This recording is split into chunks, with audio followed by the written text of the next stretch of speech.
Oh, he probably can't hear, but I wonder why his computer crashes a lot. I thought you guys are computer nerds. What's up? It's beautiful people on Sunday. We are back for the final episode of this campaign. The epilogue history of our crew of heroes. I think it's just crashed. We're going to be right back. I mean, computers, man. I'm still having issues with my gaming PC, so I can't even fix that. I can game on it, I can do everything else on it, but the moment I open an internet browser, it decides to shit its pants. So I blame Microsoft. Could it be error between keyboard and chair, maybe? No, that would be your problem, Mr. Trash Man. Really? Yes, the conduit between the keyboard and the chair is always a bit iffy. And fuck you very much, Trash Man. You're welcome. But welcome, girls and boys and ladies and germs and the rest of you weird people out there, and D&D nerds.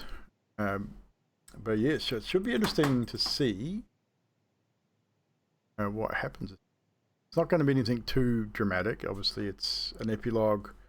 We're going to be going through a brief recap on battle at last week, and then there'll be a few bits and pieces that will happen within the city and the group, and then we'll turn it over to the party members, and they will go through and give a brief history what their character got up to in the months after Blood Moon. That's it. It should be fun. In the center of our screen over there, we are cycling through all of the character portraits that I've created for this campaign. So you'll see some faces there, obviously familiar ones with the crew, Sadiq, Het and all the rest of it, but there'll be Inari, there will be Gillian and Azalan, there'll be Ildri, Fielos will be back in there. So all these different character portraits I've created for this campaign. So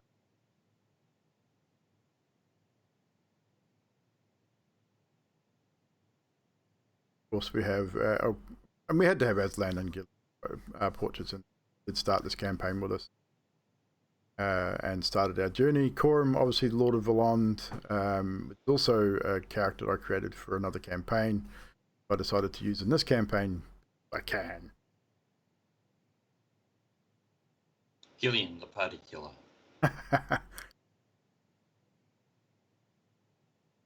Amazing what a dice roll can do. Right, so let's get some background music going. Aslan, grumpy ass fighter. I don't think Aslan was grumpy. Angry fighter. Yeah, he wasn't really overly angry either. Staunch. He was the smooth, sexy voiced, suave fighter. He was a very sullen and broody individual.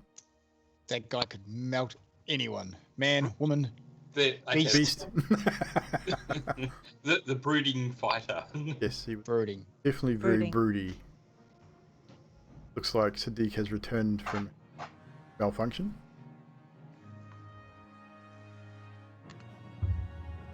I think so, at least. Everything's still booting up. I think we'll run this music. What's wrong with your computer, Sadiq? Have you figured out why it crashes all the time? Nope. It just does it random times. Hasn't done it all weekend and just did it then. Just does it every D&D. Yeah. Just about. Maybe it's Skype. Could be. Or maybe your computer and Evil's computer are like on a fiendish, they've teamed up against Namaris and they're going to kill her. Oh, hang on. No. That's happened already. But yes, so as we're all here, Nutty is not able to be with us tonight. She is at work. She will be coming home in probably about an hour and a half or so. So she might be able to jump in before we finish up. But obviously we got our bit of an epilogue to finish off our campaign, the actual final episode to finish off. So we're going to quickly go over our recap from last week. and kick off into this little bit of an epilogue and histories. So we may finish a little bit early, so if we do, we're just going to hang around and shoot the shit in the chat, talking about the campaign anyway. So last we left off, the Lions had just returned to find the Blood Moon a lot closer than when they had left, entering into the Hells and fighting their dark counterparts. Once returning home, entering the former guild house, looking around, seeing it empty, decide that maybe it's time to head to an old stomping ground. The original inn that the group had first visited when joining the Order of the Black Lion, the Squirrel and Hydra.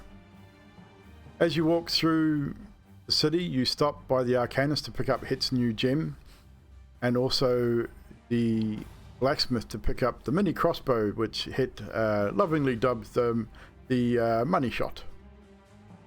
After a little bit of discussion and testing of the money shot, you headed to the Squirrel and Hydra, where you eat, drink, and eventually turn in for a much needed rest. Ellie, deciding that the inn wasn't quite the place for her, she headed back to the guild house and spent the night there instead. The next day, you walk around the city in preparation for the coming battle. As the sun starts to set, Lord Corum joins you and you head to the northern gate of Valand. Along the way, you run into a familiar elven soldier, a former friend and ally, Azalan, and after a brief discussion and him informing you that him and his crew were helping protect the eastern gate, you bid your farewells and your good lucks, and you head towards the north. Once at the northern gate, you ready yourselves. A large rift starts to open 150 or so feet away, and through this large rift flies the dark drake, now formerly known as Kosis, and his rider. As the dragon roars loudly and eventually comes closer, a lone soldier runs out from the trees.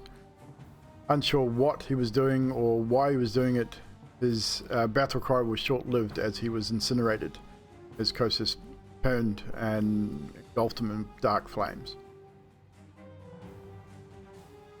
You enter into the battle.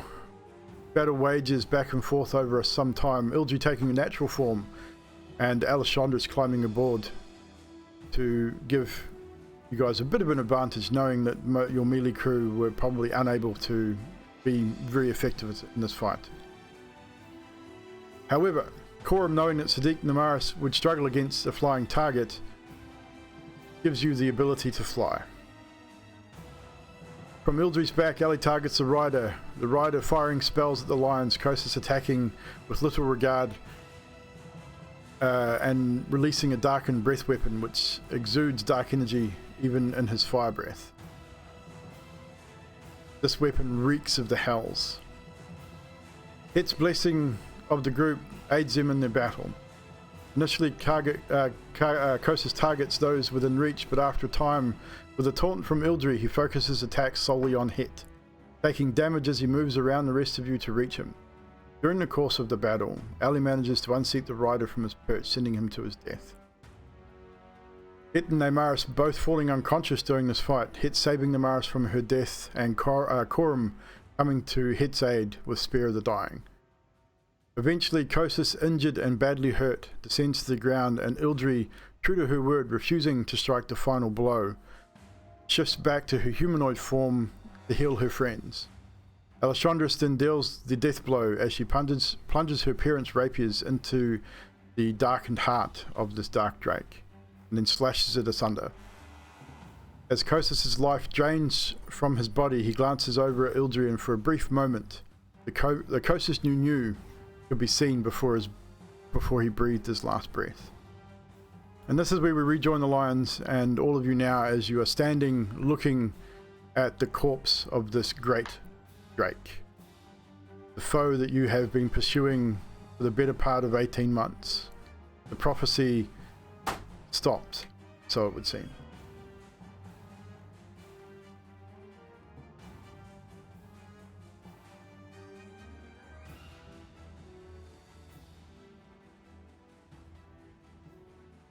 is now over to you. As you breathe heavy, Het and Alessandrus and Nemaris. I mean, Nemaris and Het specifically. Hurt, exhausted. But you all gather now to look over your quarry. So this is right before Kostas is still there? Yes, Kostas' body is still there.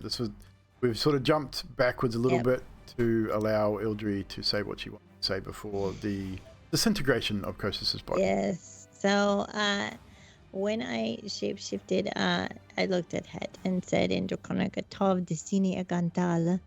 And when I see that Kostas has that flicker in his eye, Ildri is going to rush over, and she touched his nose and his talon because she's a little Fiala size now. Yeah.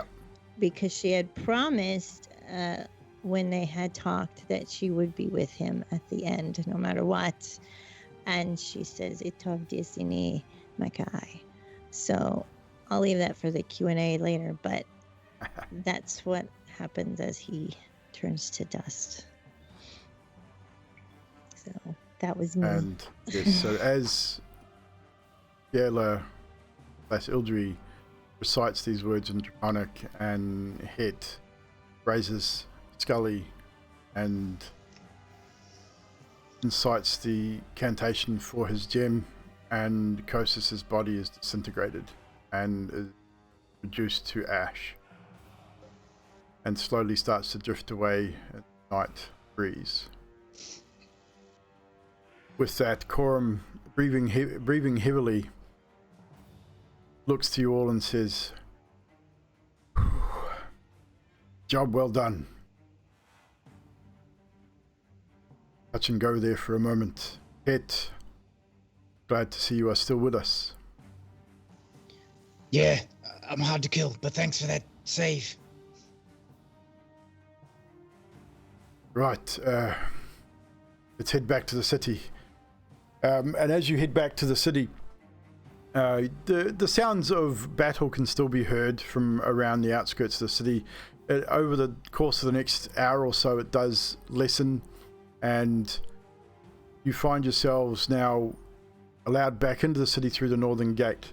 As you walk through and heading through, as you get towards where you'd met Aslan and talk to him, you can see the breach to the left-hand side of the eastern gate. It's not huge, but it was big enough to allow some of the forces inside. Aslan and his crew were able to stop the bulk of those forces from breaching the city proper. You see Aslan and Bash and all his crew bloody, exhausted, but are still alive. Aslan gives you a exhausted but sturdy salute, hand to chest, and gives you a nod of recognition that you have lived. And Bash raises his axe above his head and gives a massive orcish battle cry, who is then joined by several other soldiers and mercenaries as the sound of the battle's victory sounds across the city. Ultimately, it is up to you where you decide to rest this evening, whether you wish to rest at the inn or back at the guild house. But it is now over to you guys, if you wish, anything you guys wish to discuss as you travel back to wherever it is you're going to lay your head for the evening. It's 2-3 in the morning at this point. Ellie, how are you feeling?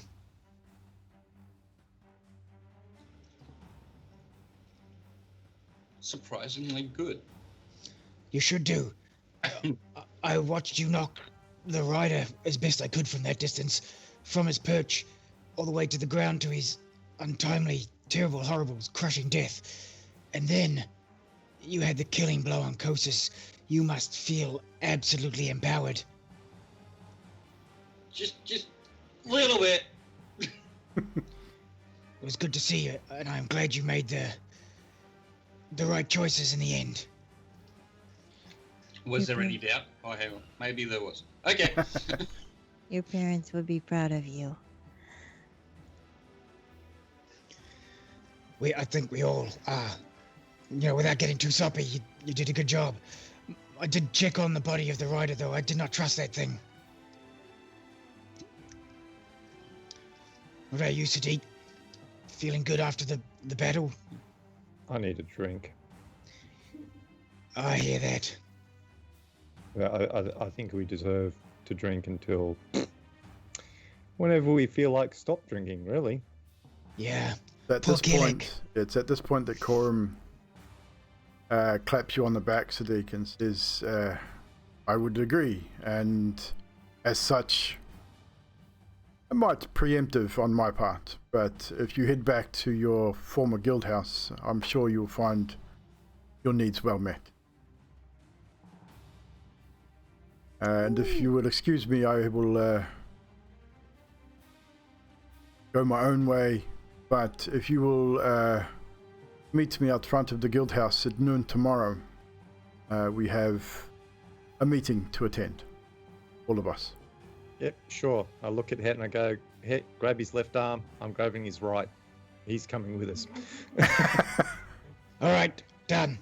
And he offers little resistance as the two burlier of the lions both grab an arm each and head towards the guild house. So with that, you walk and talk, head to the guild house, Coram chuckling at the manhandling of the lord of the city, but here's little for it. And once at the guild house, you find yourselves there. Bash, Azalan, a few of the mercenary group find their way there as well. There is ale, there's mead, there is all manner of food and alcohol to celebrate your victory. Is there anything you wish to discuss before the drinking commences? We're not going to make any rolls for Constitution. I think everyone's going to get horribly drunk and probably be horribly sick. But it'll be a celebration nonetheless. Anything in particular you would like to discuss while drinking? Het pulls up his drink. He's like, Yildri, Fiela, I gotta get used to this still. How's the egg? Oh, DM, how's my egg? It was pretty much due right about now-ish. You check on it, and let's make a quick roll here. I'm going to roll a d6. 1 to 6, it is starting to show signs of hatching. 1 to 3, 4 to 6, it has not. No signs of hatching as yet. It is still intact. You were a little concerned, but it has remained intact. The environment in which it's in is still very cool, but you know it's close. Either tonight or tomorrow. Look in the case. I think it's moving a little. It's wobbling back and forth. That means it's soon. Excellent. We just have to keep an eye on it so we don't get too sloshed and fall on the egg. That would be bad. Yeah, I would hate to wake up with a hangover and a baby at the same time. Ugh. Yeah, my hangover. That's not a good idea. Yeah. And I'm assuming that, is this private or have you openly? Probably not. Probably not. Just You're openly, probably drinking, yeah. probably openly. So a lot of people, congratulations heard around the group of people. There's a few group of people there. Bash is swilling mead like it's going out of fashion, and he drunkenly congratulates you guys on the impending child. Asks for the name and tries to pronounce it several times before giving up, because he's really, really drunk and he just really can't string a sentence together too much to save himself right now.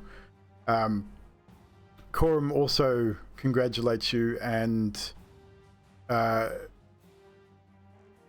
says to you before making an exit without many of you knowing, leans into you, Ildri, and says, congratulations. With what is coming tomorrow, this will make it so much better. Oh, thank you. Thank you very much. And after about an hour or so of drinking, you probably look around and find that Coram has disappeared. he has left at some stage without anyone noticing. But the rest of you drink, eat, drink some more. I would assume that by some time in the wee small hours of the morning, Alessandros probably passes out under a table or outside under the what's remainder of the moon, which you will regain whatever arrows you have used. But DM, during the night or evening, Het will get up on whatever it could pass as a stage, a table, a bar, and he will put forth his loot. He will do the big show with all the sparks and smoke, and he will say, "Well, team, everyone in Paradigm, we don't know what is next, but it's a brave new world." And he starts playing "A Brave New World." No need to roll for it. Het is drunk. It probably sounds terrible, but no one cares. And they all join in with what lyrics they don't know and just repeat whatever Het says. Again, it's a joyous occasion. Think very much the end of Star Wars, the Ewoks playing their instruments and tunes, and everyone's just having a great time. The fall of the Empire type deal. Who knows what comes next, but celebration is had. Eventually, sleep does come to you all. Some probably quicker than others, but eventually you do sleep. At some time during the course of the early morning hours, 9-10 o'clock in the morning, Het and Ildri, you are both woken to the sound of cracking. Ildri probably wakes before Het, mother's intuition and all that, as the young egg starts to crack and breach. And over the course of the next 30 or 40 minutes or so, more cracks and movement can be seen. Eventually, a claw can be seen through the breach in an egg. Both Ildri and Het, both now awake, watch on as their newborn dragon starts to free itself from its little shelly prison, eventually breaking forth. Ildri, you would probably be best to describe what I can't remember the name now. Marisadris, yes. Right? Young Marisadris, what she looks like. Marisadris, because Ildri was silver and pearlescent, comes out a bit white, but yet somehow metallic, almost like a metal, and she has her father's red eyes and horns, so she's pretty metal looking. How does Het react when he first lays his eyes on this little baby dragon? Het is just quiet for the first time in a long time. He doesn't know what to say. He just sits on the edge of the bed and he's just looking, and a little tiny icicle forms in one eye. Duly noted. So I'd say over the next 2 hours, Ildri and Het spend with Marisadris. God, I forget already. Marisadris. And spend that time doting over their new child. She will be hungry. She will be relentless in her hunger for probably the first few months of her life. She will grow quickly. But doting parents, I have no doubt you will be. By about lunchtime-ish, the rest of you would have started to wake. Slightly hungover, I would imagine. Not too bad. Not bad enough where you're sick, but definitely a little seedy and a little headachy, but happy nonetheless. Eventually, Coram does find you again, comes back, and says, "Follow me. We have a meeting to attend, all of you."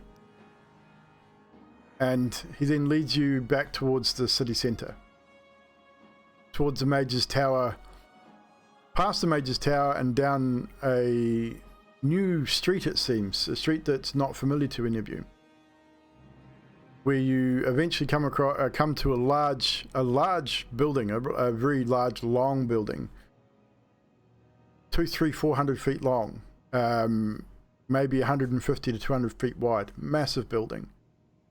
Huge double doors, the city's crest above it.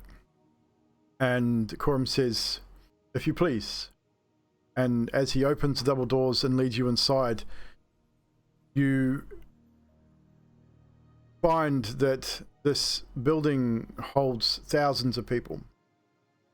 Not the whole city, but upper class, working class, lower class alike. As you make your way down the center of the building, as people start to applaud upon your entry, as you make it eventually to the front of this building and up onto a bit of a stage, at the top of the stage you see a table with maybe a dozen, 18 or so individuals. Seats in the center of the table for a seat in the center for Coram, and seats either side for the 6 of you, or 5 of you, sorry. Once seated, Coram stands and nods to, you see a mage or a caster off to one side of the room. He nods that, and you see them casting a spell. Het would know what the spell is, and Coram's voice can be heard throughout this hall. Clear and concise. People of Valond and distinguished guests, I have called you here today not only to present the heroes of this great realm, but to also offer proposals for said heroes. And as the crowd sort of settles and start, and you hear the people are talking, still a bit of murmuring and that going on, but they settle so that they can hear what's being said. Coram turns and looks at you, Het, and says, Het Maidan, it has been decreed that a college of the bardic skills shall be established here in the capital. And we here and myself ask that it be in memorial of your family. And if you would agree, we would like you to take the role of its headmaster. And also name the college. That I can do, actually, yes. On one condition, I mean, it's only minor. Please, anything.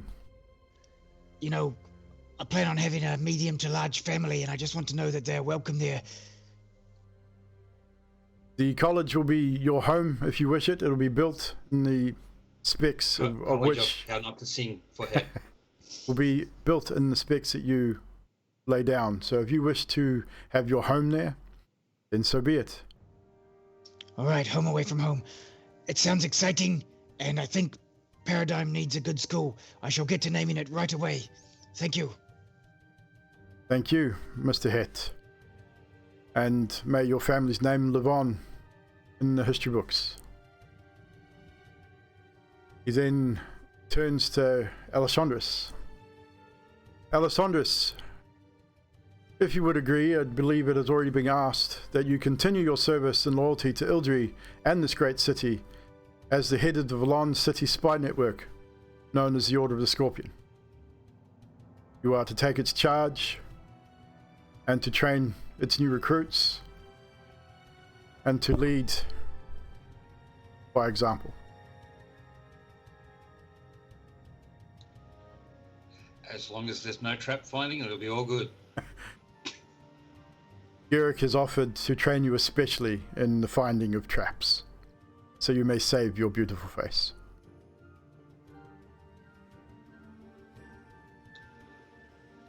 Thank you. And he bows to you. Next, he turns to you, Sadiq. Sadiq, formerly of the clan of Beepol, it has also been decreed that a chapter of the order of your order, the Blood Hunters, will be established here in the city. And if you are willing to accept, we would like to appoint you as High Commander of the Dragon Scale Militia. Cool. Yeah, all right, I can do that. I'll have to talk to the masters about the Blood Order. I'm not. That has already charge been with them. discussed. and they have Okay. agreed that it would be an honor to have your order house established here in Volant. That's strange because normally they're very slow at deciding things, but yeah, that's good. We have been in discussion for them for quite some time. Lastly, actually not, Neymaris, who has been very quiet here, but Breton Hart, who has decided that his tenure is up as the captain of Volant City Guard, has decided to retire his post, and as such has named you his preferred successor. And it would please me if you would accept this honor. And Neymaris does stand, and without saying a whole lot, just bows and then stands up and salutes Breton, who is sitting in the front row. Acceptance of this post. And now, to the order of business that we are truly here for. Lastly, but by no means least, Ildri, champion of men. The White Drake, formerly dishonored by this realm of men, taken for granted, and almost her entire race wiped from the face of this realm.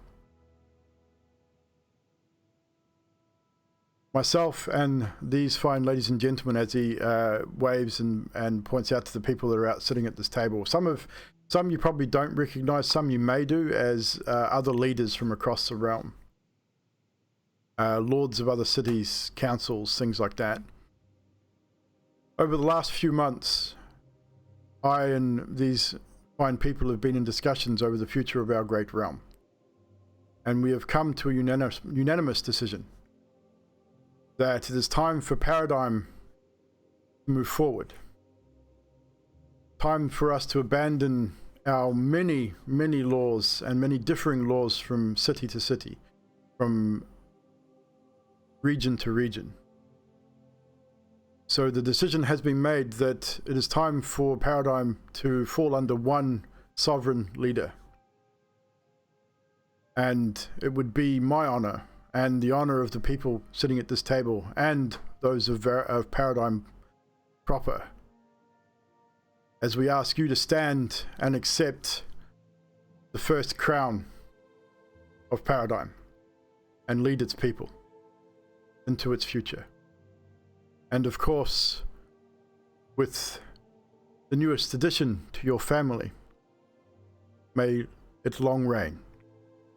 And with that, quorum starts to clap, and the rest of the hall, this massive town hall, erupts into applause and cheers as everyone turns to await Ildri's response. I'd imagine it's hard to surprise a dragon, but Ildri looks visibly surprised and then very touched as she goes up to him and does the warrior's hold on him and says to everyone, it would be one of my greatest honors in life. Thank you so much for your trust in me. And nods to him. I don't know if I'm supposed to make a speech or not. I don't. It's up to you if you think Ildri would. I'm gonna. Ildri's gonna wing this, so she's gonna turn to the people and look over them. And touched. Quorum at this point takes a knee, bows to you, and then stands and backs away. And before you address anyone, he simply says, "From this day forth, I pledge my allegiance to the first Queen of Paradigm, Queen Ildri. Long may she reign." And the rest of the crowd repeat, "Long may she reign. All hail Queen Ildri." He does whisper into your ear as he backs away that there will be a formal crowning in the weeks to come. I look out over everyone and I say, I have watched this city from small tents through the years to what it has become today. And truly, after yesterday, you are all the ones that are the champions of men, more than I. My story's almost over, but Valand and all of Paradigm has just begun. Thank you. And I stand down. And with that, Corum joins you back at the table, and once again stands and just raises his hand, waits for the people to quieten down a little, and says, well, now that has been established, we have much to do. We have a city to rebuild, walls to rebuild, and of course politics to attend to. But this day and the 2 or 3 days coming, the days of celebration. Celebrate, take your fill, eat, drink. We're going to have a festival to mark all festivals. In 2 weeks' time, we will have a coronation. And this will mark a day of celebration for the entirety of this realm. And with that, the applause erupts again, and cheering and that. And as Corum sits next to you guys, food and drink is brought out to the table that you're at. And as people sort of move away, tables are brought out to the center of the room, and it's just laden with food and drink. And everyone starts to celebrate. The murmuring in the place is just a lot of, imagine a large party, obviously. It's a lot of talking, a lot of different, it's loud, but Corum simply raises a cup to you all. Seated, but just raises and looks at you all, nods to you all, and just simply says Paradigm, and takes a big drink. Over the course of the next 2 or 3 hours, you celebrate more drinking, more eating. Those feeling a little seedy probably disappears after a few more drinks, bit of the hair of the dog. But ultimately,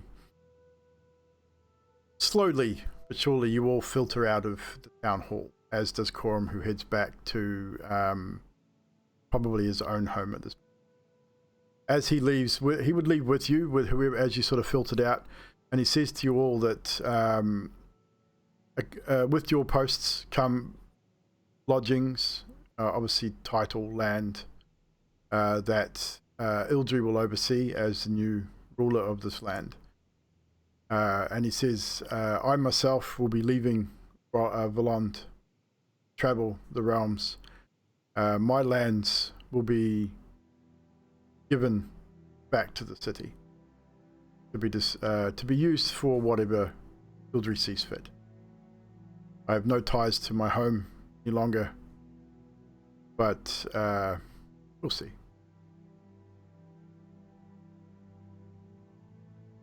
I hope that you find peace.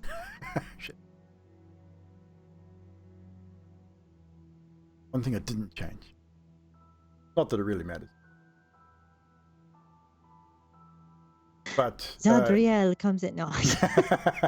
But yeah, Corum, again, he gives you guys the warrior's handshake, forearm to forearm, each and every one of you, putting his hand on your shoulder and just thanking you for what you've done, sacrifices you've made, and for what is to come, and wishes you all the best for the future. As he says that he will be leaving immediately, and he may not see you again sometime. Yeah, Yildri just breaks the handshake and gives him a huge hug instead, and wishes him the best of luck, because she'll miss having him around. He reciprocates, probably not as warmly as you would expect. He is a little awkward with that sort of thing, but he does reciprocate somewhat. So again, the rest of this day is now yours to do with what you wish. Is there anything in particular that you as a group wish to do before we start heading into our player histories? I'm assuming Namaris and I will probably take a long, well-deserved bath. Namaris would definitely take a bath. Most definitely.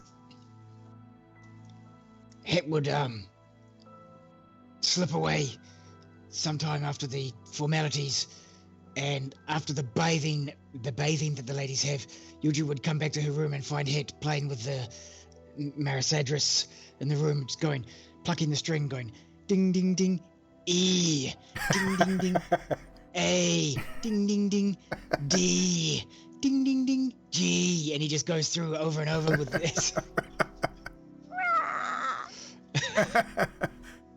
And that's exactly that's what a you would close hear. flat.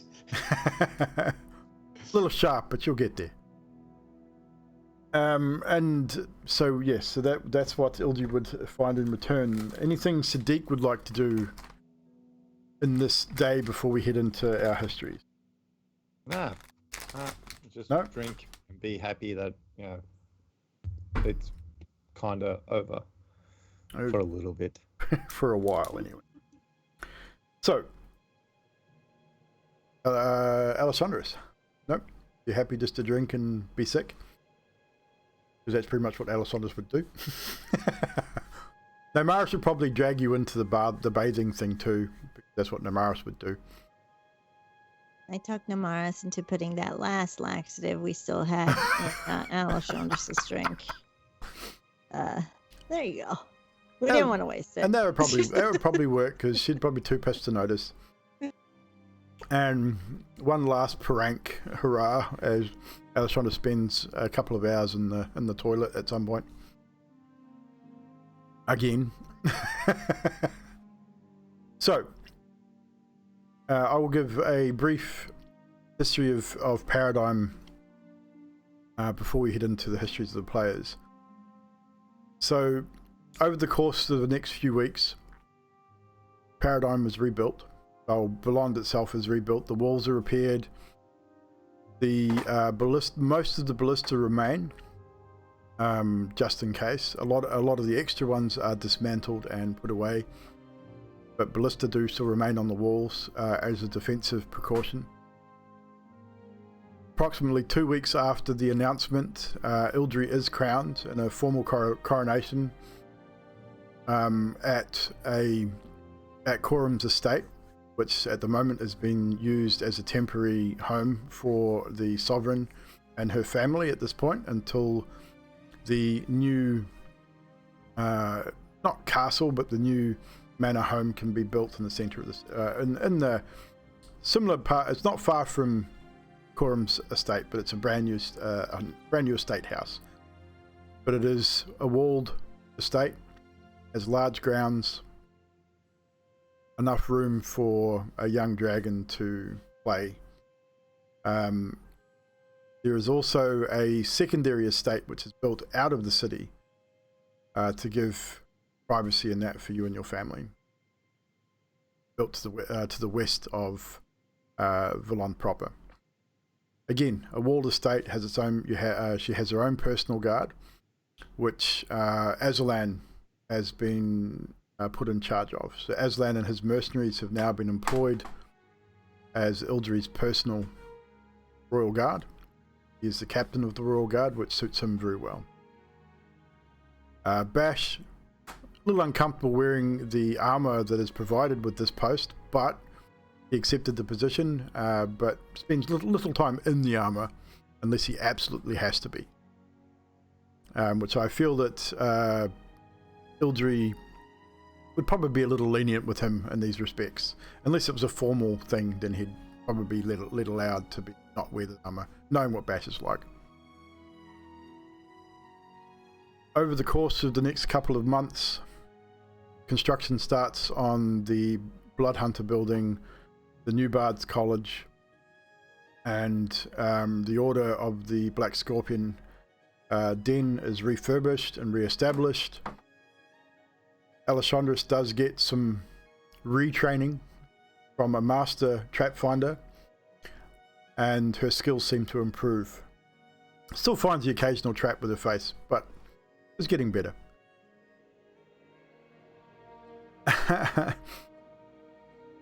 Neymaris takes her post as captain of the guard. Breton does stay on for a time to aid her in the transition and help her with the day-to-day duties, but she suits the position well and takes to it with a natural sort of exuberance. He doesn't stray too far from the city, as far as I know, but ultimately she does travel from time to time, but never stays too far from her friends. Stops in often to visit Ildri and Marishadris and Het as often as she can. Harasses Elishandris occasionally, just because it's what she likes to do. Gives Elishandris shit about being a spy and a thief. And likewise, I keep infiltrating her area, disguised as one of her guards, and yeah. Of course you do. So, it's just not her. It's not just her. It's everybody. We'll get to that in a second. Over the course of Paradigm itself, some people obviously weren't overly happy about the appointment of a dragon as the sovereign ruler of this realm. And over the course of the first few months, there was some teething issues. A couple of assassination attempts that were foiled very quickly. Not only were the Royal Guard very good at doing their job, but Ildri has some very close friends that know what's going on and know the things that are happening in the world, and were able to thwart any plans relatively quickly and easily. For the bulk part, Ildri is well liked, and everything goes fairly smoothly. New laws are put in place. Some a little more lenient than others than what there used to be. Some that are a little bit harsher. The hunting of dragons is outlawed, with the exception of those dragons that do attack the city or pose an immediate threat. Then of course those dragons would be dealt with in the manner befitting the crime. But for the bulk part, poaching of dragons and dragonkin is outlawed. So with that, we'll switch over now we'll start with Elishandris and just get a brief history of what Elishandris does before taking her post as the leader of the Valon chapter of the Spy Network, who also happens to deal directly with the Sovereign of Paradigm, and will also pretty much be on task for Ildri. If Ildri needs you to be a spy for something, then that's what the Spy Network's for. Obviously, certain things will be stolen from people that don't deserve them, all that sort of stuff. Murder and assassination are not what the Scorpion does. Not even a little bit. Unless in self-defense, of course. But Elishandris, what happens to Elishandris in the months after the events of the Blood Moon? Well, the months after, with the spy network being set up and all of that, Elishandris rarely is seen in the seat of power with her network. She's always out and about in disguise or in one mean or way or another. And when it comes to actually being seen, she prefers to have other people sit there and take the brunt of anything. If it comes to her friends, she will always show up no matter what. So Elishandris is the unseen ruler of the underworld, basically. But really noted, Elishandris will spend a lot of her time in the shadows anyway, I would imagine. But yeah, over the course of the months, definitely, Elishandris would be less seen, but probably more seen by her friends. I'd imagine she'd prank Het continuously, and Het would probably return the favor, as Het is wont to do. It seems to be a thing with the group, started so long ago, and has continued throughout the course of their friendship. With that, we'll now switch over to Sadiq and find out what has happened to Sadiq in the months after this event. Obviously, the establishment of the Blood Hunter, his own Blood Hunter order in Valond, will be a place where he would visit frequently, I would imagine. Be a place of research and such. So, yeah, the Blood Hunter order took over the Black Lions place. Yes, they would have. Because it was nice and big and had a lot of rooms. And training grounds and everything else, yep. Everything was set up just perfectly for them, so they took that over. They actually got all 4 masters to be in the same area because they don't really get along with each other that much.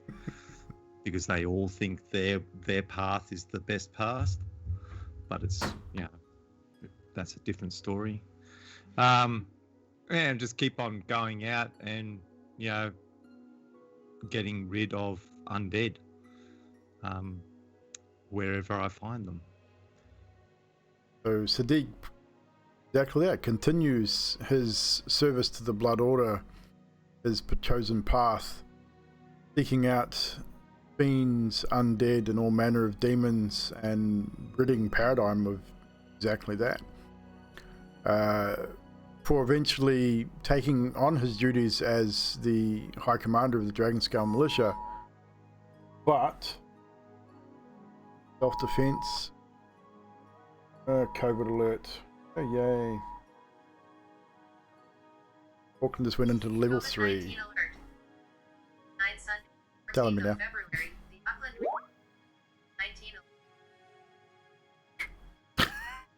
Damn thing. So we're going into COVID alert. Yay. We're in 4, so... Yeah, Auckland's just had another outbreak, so we're going into level 3 in Auckland. So with that, Sadiq, eventually you would take your position with the Dragonskull Militia quite seriously, and you would take on that role, I would imagine, with vigor and luster. Would help train the new recruits in your knowledge of demons, fiends, and undead, giving them an advantage in case something like this happen again. You would also spend time on your own, doing your own thing, I would imagine, as well, traveling, making sure that these things don't make it into the realm wherever possible. But does Sadiq potentially go looking for any potential survivors from his old clan at all? I'd be doing that as well. So, but at the same time, I'd also be popping in and giving Het a hard time, saying, "Your Majesty." Yes, I would imagine Het would find that a little uncomfortable. But or he'd be lapping it up. Who knows? We'll find out in a minute. But yeah, over the course of probably the next 6 months, Sadiq does find several surviving members of his old clan scattered across the Paradigm. They weren't all completely wiped out. Almost. So there was not many. I would say maybe a couple of dozen at most. Probably not enough to restart the clan, but enough to give Sadiq some semblance that he's not the last of his particular clan. And maybe he would build a friendship or two, rebuild a friendship out of that. I would imagine that he would know at least some of them. And I'd bring him into the Order, or I'd bring him into the Dragon Guard, or That's highly possible. Send them to Ellie to give her a hard time. Easily enough done. And most of them would accept. I mean, they would have been scattered and probably living as nomads, just wandering the land trying to survive. So to find some semblance of order again would probably give them some sense of a reasonable life. So with that, we'll now switch over to Het and Ildri. What becomes of Het and Ildri over the next 2 or 3 months. I mean, obviously in 2 weeks' time, the coronation takes place. Ildry is crowned. Het, you would be obviously part of that, but not officially until either, obviously, whether you guys were to wed, but you would also be recognized as her partner and hold some sway.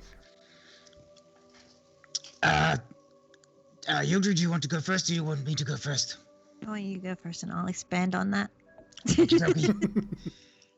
At the coronation, Het remains fairly quiet, and once all the coronation guff has ended, when Het gets Yildry alone at the end of the evening, Brown chicken, brown cow. he quietly and reservedly and almost nervously asks her to be wed in a hand-fasting ceremony, old school styles, which is how they do it in dragon type kin stuff, and he hopes she says yes. I say yes. And then, so we just skip forward there. And then he alludes to her that he is thinking, he had a big family and his parents were quite, his grandparents had 7 boys and his father had 7 boys and girls amongst them, but 7 boys, and he would like to keep up the lineage. And he asks if it's fine with her if she agrees to try that spectrum of children, the amount of children. He wants to see if she's going to be surprised or not keen. He says, what? I pause for quite a long time, as dragons do, trying to figure out how much of this I'm investing in. And eventually I agree, because Het will live on in the eyes of her children. So. Yes, that is something that Het would mention multiple times, is that he doesn't have the lifespan of a real dragon. He only has about 20 to 25 years left. And from there, Het eventually, as Het and Yildry have, at first was just one egg with Marisadris. Turns out it might have been just because of the dragon born in lineage that they had won that time, because the next time Yildry lays, it is more of a clutch of eggs. She knows this, it's fine, and we're not surprising her. Rolled for it. It was pretty rough. The next clutch of eggs is 6 eggs. Holy and they have shit. another 4 boys and 2 girls in that line of eggs. Het quickly decides that having weapons around, like the money shot, is definitely not a good idea. So he goes to Allie and gifts Allie the money shot and says, Allie, I think you should have the money shot. I think it would be better you shooting it in people's face than maybe me around my children is not a good idea. And he then goes to the Bard's College, which has been... He wasn't going to accept it originally, but he decided he would on the spot. And he decides it's a good payoff to his lineage and his parents. And he thinks he will name the Bard's College after his family name.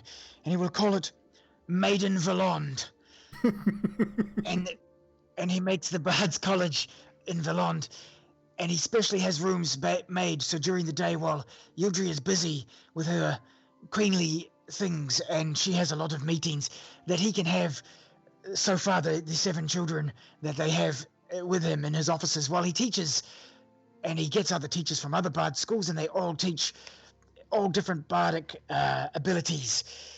He sits Scully on his desk next to his name badge, and Scully pretty much is magically glued there so no one can take Scully, because he knows how dangerous Scully is. And he then spends his spare time teaching his children about, and obviously with Yildry teaching about Begilia, but he also spends his spare time teaching about the Steel Lady and the Rattlehead, so that the children can make a choice all on their own. The Dragonlings they must be free to choose which deities they wish to follow. And he does from time to time whip off relic hunting. He'll grab Sadiq and Ali and Namaris if they wish, and goes off relic hunting to hopefully fill the family cave back with treasure again, which they so lovingly removed most of.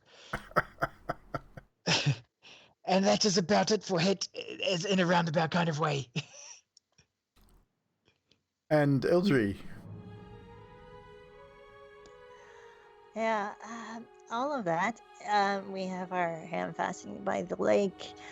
Ildri tries to promote more education. She starts back up guilds, like adventuring guilds, but like one for rogues at the alleys, and one for blood hunters, and one for bards at the Bards College.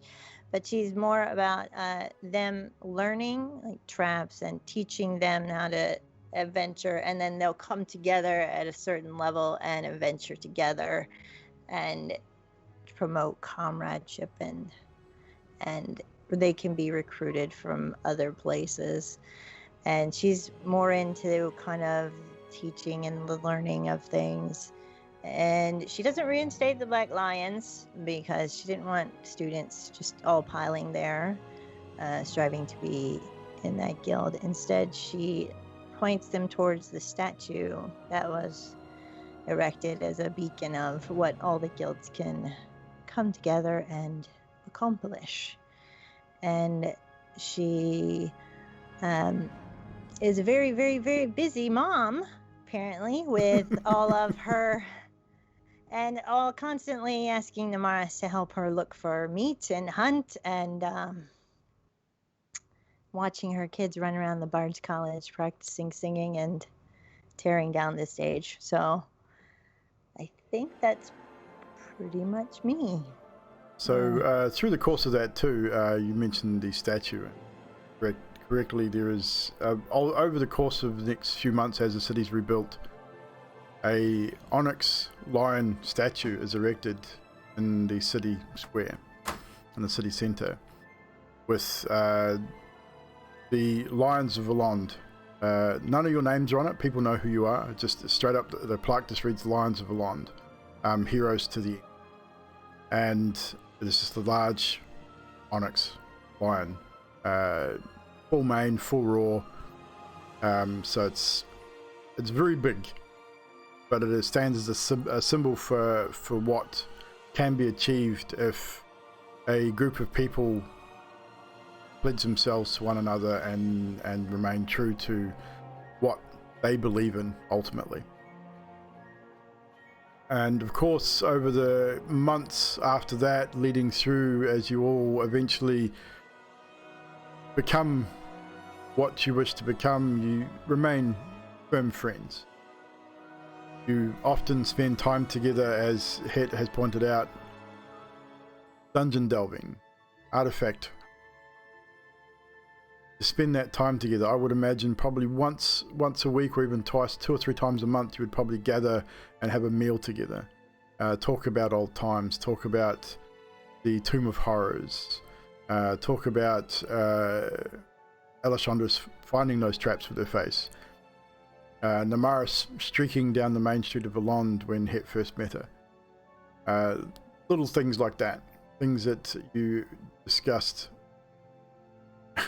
over the course of the next. And pretty much that's pretty much the history of what happens with our heroes and Valond at this time. We will may do at some point revisit these heroes on a particular dungeon delve as one shot. We may see our heroes be drawn into an adventure into the Hells to go look for someone in particular, or a particular artifact of some description at some point. So do keep an eye out for that.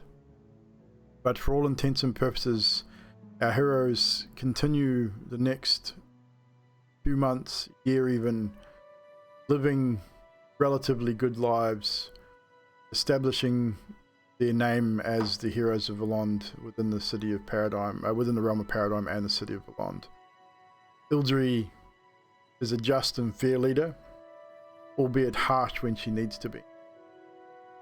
Those who do break the law are punished accordingly to stop the outbreak of unnecessary violence, riot.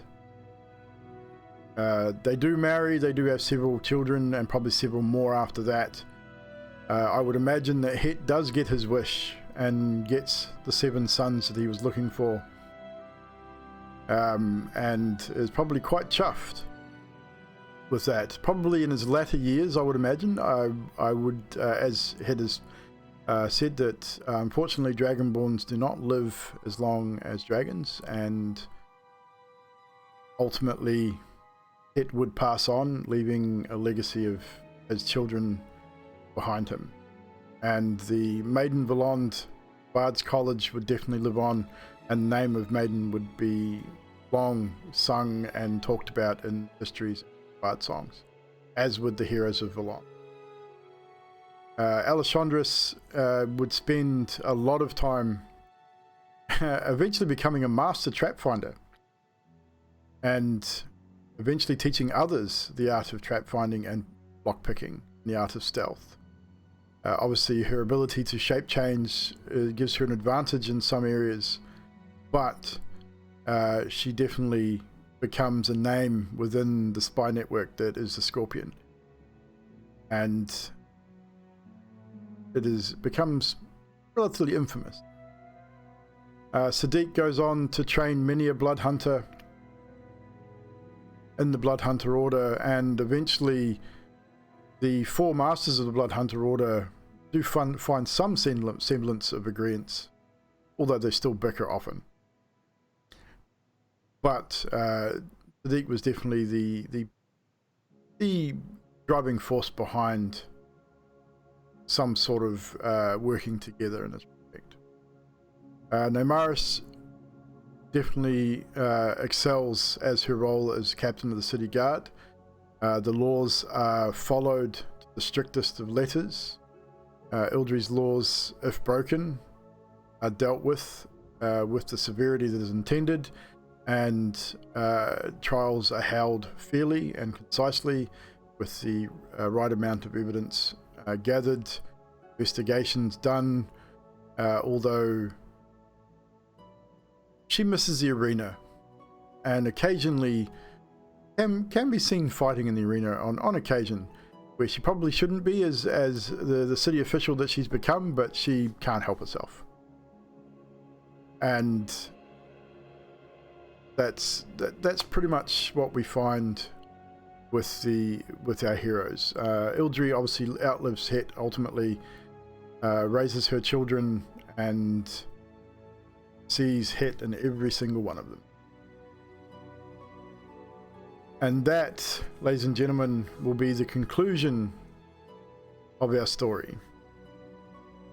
And the history of Paradigm. Obviously, we will potentially may get a one shot or two out of this. I will be sitting down and going over some things at some point, and we will possibly look at a one shot, which will be not too difficult considering the dungeon delving that these people do. I have got some interesting dungeons that I've found on the internet that would probably suit a one shot very, very well. Not dissimilar to the Tomb of Horrors one shot, which was supposed to be a one shot adventure. So we'll definitely look at that at some point. Thank you to the viewers for sticking it out for approximately 2 years for this show and this campaign.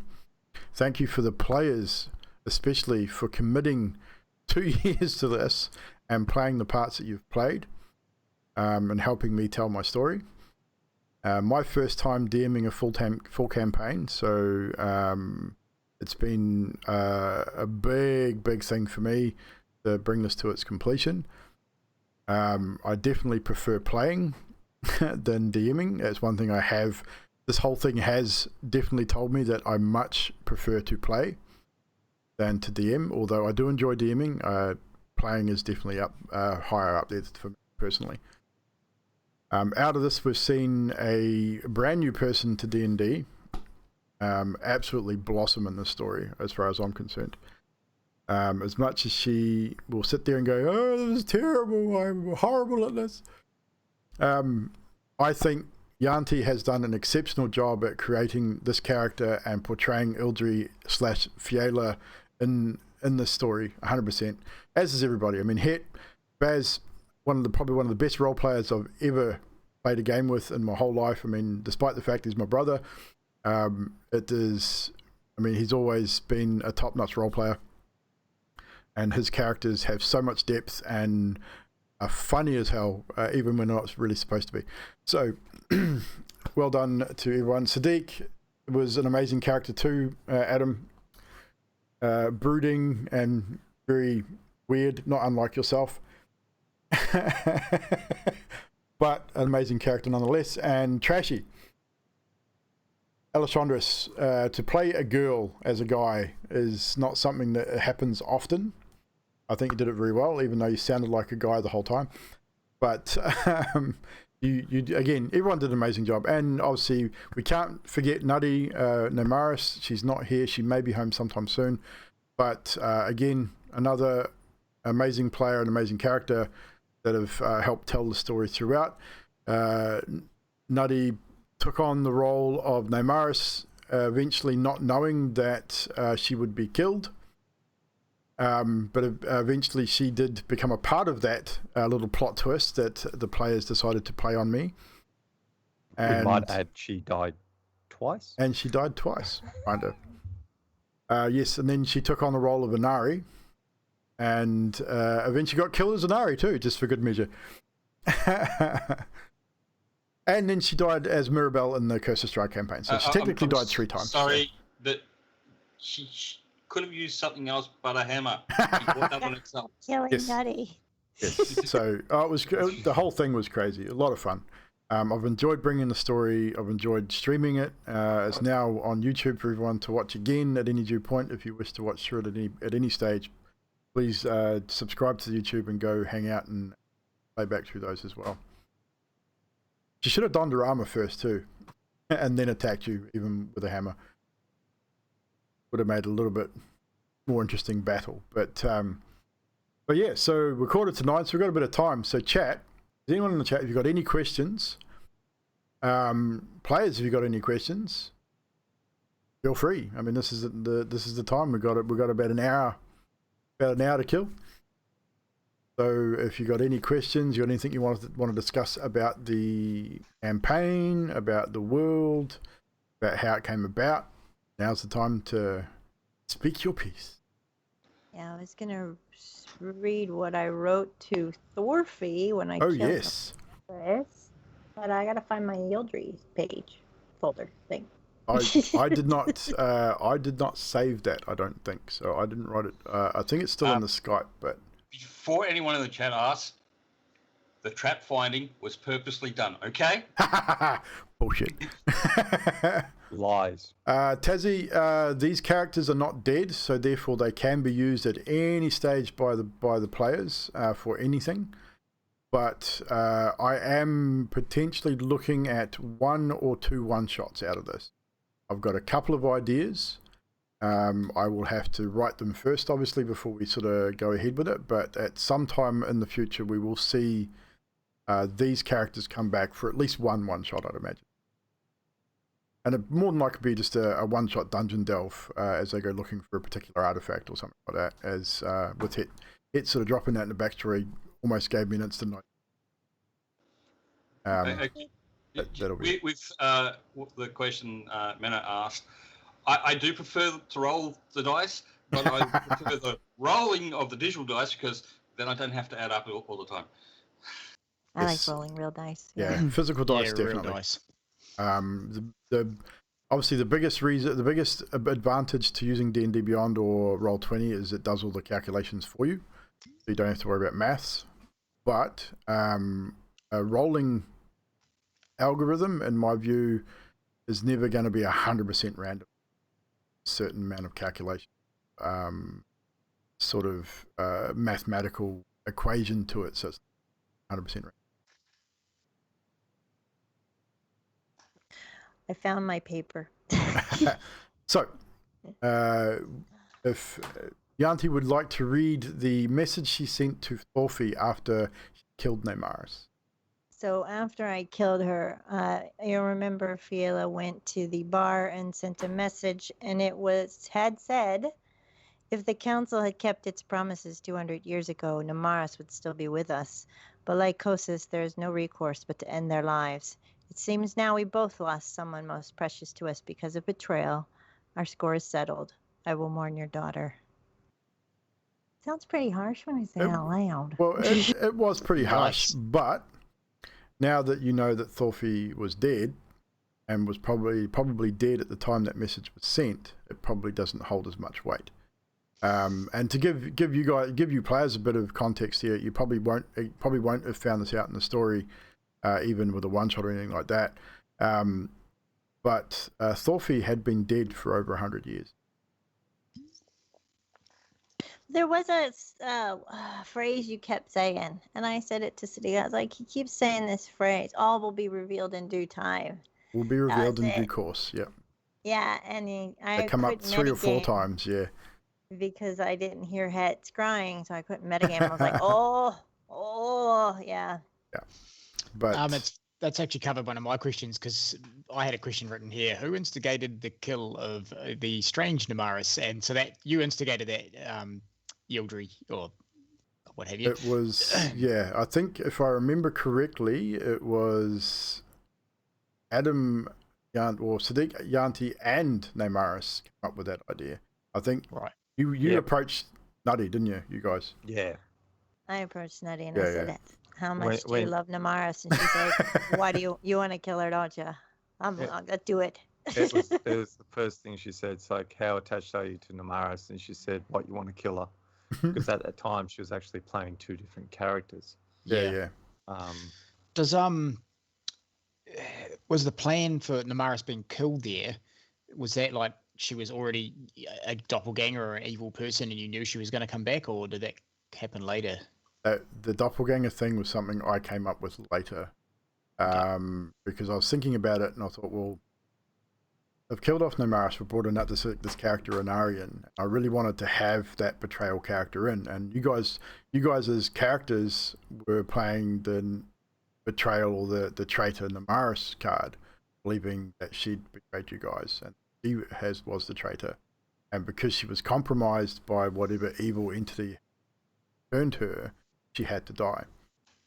So and this was after you guys had killed her too, so it wasn't like I'd planned it at the time of her death. It was like this was weeks after her death. I thought, I wonder, let's have Inari be the traitor, be working for Cass the whole time, infiltrating the group, getting him information, which would be the reason why he always knew it was sort of one step ahead of you guys, which made you guys assume that you were being scried on. However, Inari was feeding him information as she got it, and have Maris's original character be a doppelganger. And it worked because Sadiq wrapped the body very, very quickly after the death. It made sense that the body would not have transformed until after it was wrapped. So therefore, the reveal that there was a doppelganger was able to be hidden because you guys then destroyed the body. So it made it quite easy for these sort of work that whole storyline into the game and bring Nutty's original character back. Have her be able to play out the rest of the game with her original character. And I did it because Yildri, because no one knew I was Yildri at all. Not at that point. Yeah, and it's exactly what she would be thinking and she would do. So. Oh, definitely. Yeah. I sort of, you look at it from the revenge point. It was kind of motivated with revenge, but also too, here you have Namaris, a so-called good character that has been turned evil as far as you guys were concerned, killed dozens upon dozens of people across the realm, including Het's family. I expected there'd be some retaliation, even if she was brought back. She still committed those acts in your eyes, so I actually expected Het to do it. I honestly thought Het was going to be the one to... There's a lot going on in Het's mind. I had a whole pile of stuff written down to do, but it all depends on what triggers things and what doesn't. Yeah. And I think the decline of Het's sanity wasn't too obvious, but the whole Scully thing was definitely a part of that. Oh yeah, I mean, I could see it because I mean we'd sort of discussed a few bits and pieces as you were going through anyway, so obviously I knew. But yeah, correct. So, but yeah, I mean the Rattlehead, great character. I mean, it turned out really well as well. We didn't probably utilize it as much as we could have. I think we probably could have utilized the Rattlehead character himself a little bit more, but I think that character became a very backseat character once we sort of got into the. Yeah, yep. But I loved the whole thing. I thought the triple multi-class. Holy crap, that must have been a nightmare to manage. It was actually really easy to manage. It was just the spells. I had such a spell list every time we were in combat, and I was kind of glad whenever I rolled a low initiative, because if I saw Ali and Namaris and Sadiq going first, I was like, yes. And then I got to a point where, okay, Bless is always my lead up. So I knew even if I got a high initiative, I had Bless, and then I had a whole turn to figure out what I was doing. But yeah, it's hundreds of spells to fuck around with. So this is one thing I wanted to ask too. I mean, I have multi-classed myself, but not triple class, and I haven't got the level of spells on both classes. Now, to clarify how a multi-class spellcaster should play, you have Warlock spell slots, have Cleric spell slots. Yep. You cannot cast a Warlock spell on a Cleric spell slot. Yes, you can. Yep. One thing I always wondered. You basically, your slots are your memory space for that's what I kind of assume. Purposes. You can cast any spell from any spell slot. The difference with Warlock slots is your Warlock memory space is regained after a short rest. Yeah. And the cantrip king. So. Yeah.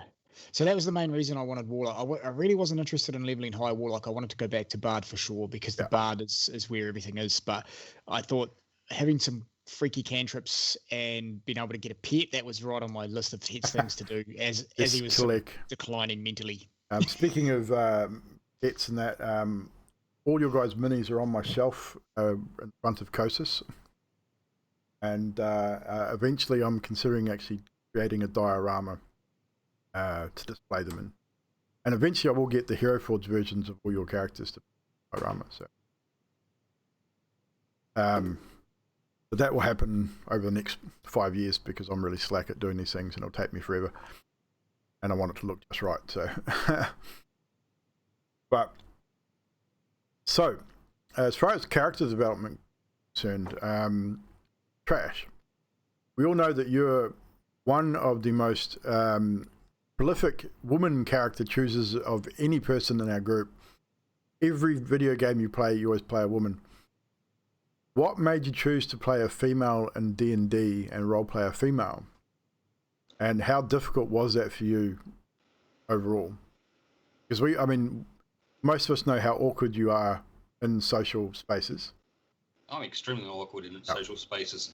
So to roleplay a woman on camera with this group, how difficult was it, or was it easier playing with the group with us, because you knew, well, obviously I know most of us. So.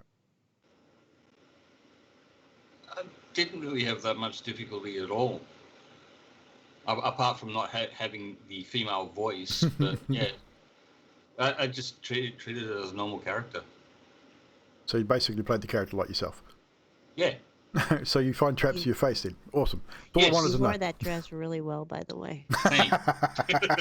Yeah, he does all the time. Thanks, Sadiq. Thanks.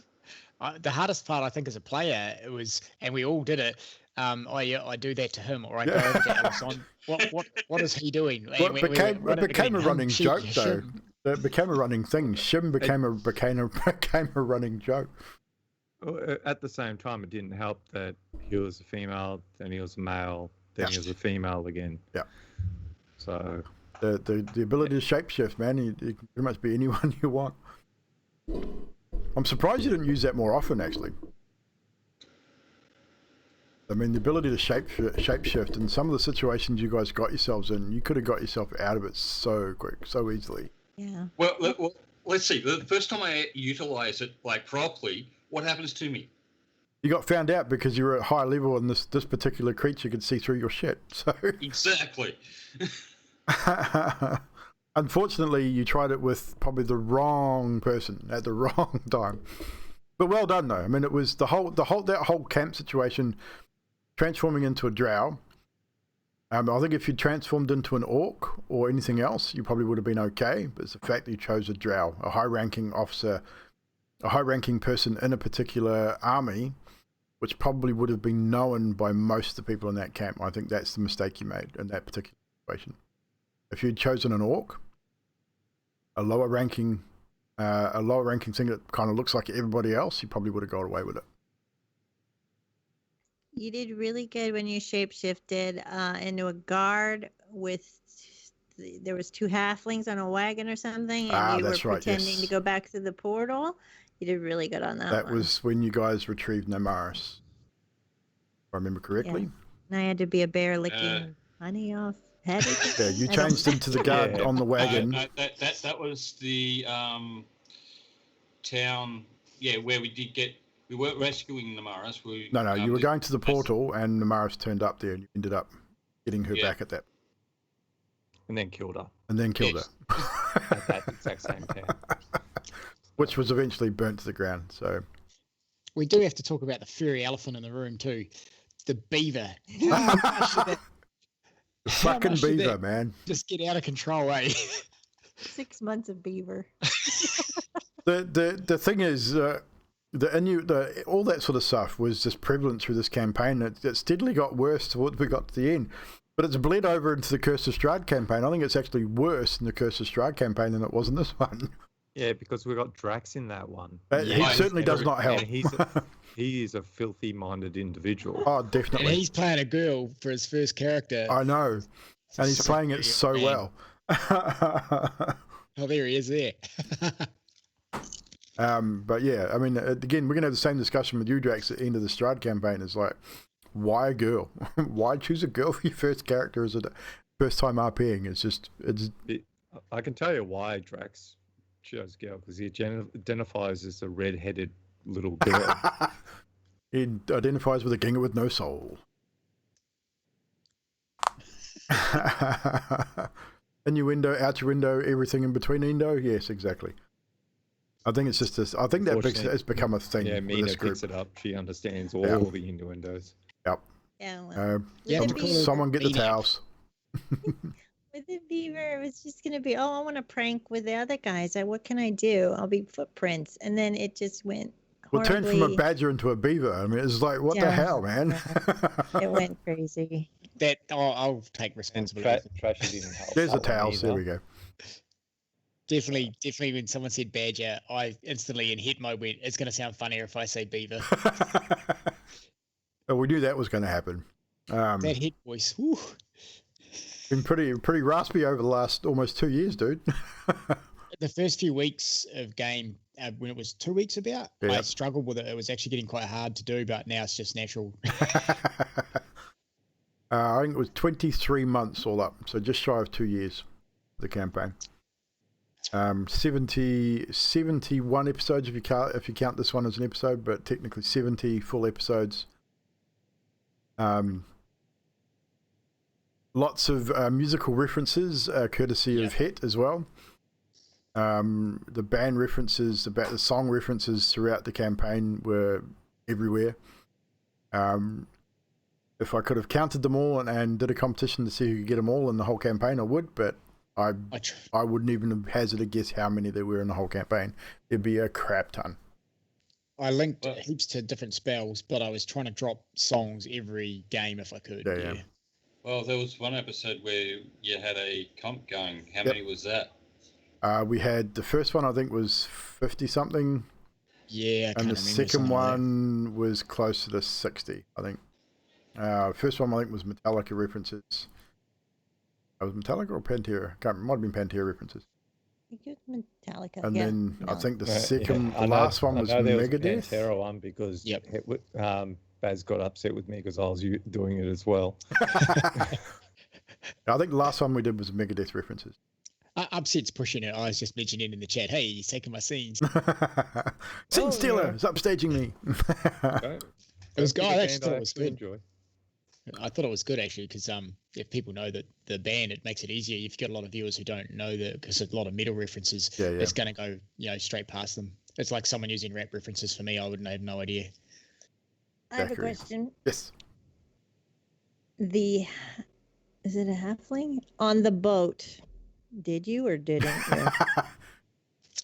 I spoke with Evil afterwards and said Hit pretty much is just learning language, and I just want it to seem like it was dirty, filthy. So Yep. Hit did not bump uglies with that halfling. Hit did Totally thought he did. not. We've The half, got a question in chat too. Grim, I was wondering what each of you had to start the campaign in way of backstory and how, if at all, some of that change was added as you went along. Well, I can answer that. read them out. Yeah, you can read mine. I'm not going to answer it. I'm going to let each character answer that. But the one thing I will say is Ildry's character was added post-game start. Fiala's character was built first, and then Yanti came to me after the mention of the Ildry character, the White Dragon, and says, hey, it would be cool if Fiala was Ildry. And I thought about it, and I thought, fuck yes, that would make a really cool twist to the story, and it put a lot of extra pressure on Yanti as a character, because she not only had to think of as Fiala, she also had to think of what Ildry would do as well. So she was still charactering for a time until the reveal of Ildry came out. So if we want to go around the players, Hit. So how much of your backstory did you come up with? How much changed during the course of the campaign? I'll go them one better. It's not too long, and if I can just read Yep. it, and I haven't changed a thing since the beginning. So Pretty sure you hadn't changed a whole lot. So yeah, it's I might have a word or two maybe, and then also the personality traits. So I'll give you both those. So bear with me while I read. A dragonborn bard, you may ask. Well, my mother Charlotte is a beautiful pale-skinned Asima dancer and a bard. She regales travellers with her glorious voice, hypnotic dance, and amazing tales of her husband's bravery. My father, Iron, is a powerful bronze dragonborn cleric, the seventh-born son of his family. He is usually away fighting evil beings in the name of his faith, an avid follower of the carbon-born goddess, the Steel Lady, Maggie of the Thatch, god of sanctuary, god of order and justice for all. Me, I am the seventh-born son of my family, and I aspire to be like my parents, both of them. But alas, it's a slow road, and my father says I'm too much like my mother and not enough like my brothers to be a clerical warrior, as them or himself. I spent my childhood learning my mother's craft, the bardic craft, and other different instruments from other bards of her college. The bards welcomed me, and soon I became inducted in the Mithloran Bardic Academy. I followed their guide, and tuition became fluent with more than a few instruments. It was apparent after a while that my music was much more frantic and technical than theirs. Some of them were amazed at the way I was able to use my musical magic and twist and distort my sounds. A lot of the elders thought my sound musically and vocally was too angry and dark. I was told that maybe following in my father's footsteps was the better option. So I went to see him, and he laughed at me again. He was happy that I still wanted to be like him, but he said that I needed real-life experiences, and he told me to go and travel and see some of the world. Like my brothers did, who are all dead now, by the way. The actual says in the brackets, who could all be dead now for all we know. Instead of practicing with him, so he tapped me on the head, gave me the book of teachings from Maggie of the Thatch, and a small palm-sized pendant, which has the insignia of the Steel Lady on it with an inverted triangle, blah, blah, blah. Just basically describes the logo. I went back and forth to my mother and said my farewells. I set off to prove my father wrong, and this is where I find myself now at another guild house, the Black Lions Guild House, looking to prove to myself that I can command respect as my father and brothers do. And then just under features and traits... I'm going to get everyone to read them now, so you're going to have to. So personality traits was I love raw meat. Break it down if it's too long. I love raw meat. I'm pretty good at musical storytelling. I am clean and tidy. So the last one probably got left behind a little bit. Yes. I love the sound of hectic music. This is ideals. I love the sound of hectic music. I use prestidigitation to distort the sound of my lute. The bonds. I have no real bonds, but I put trust in my allies. Flaws. Trying to prove I can be as heroic as my father, I tend to make rash decisions. I'm not too intelligent, and I get caught up with minor things.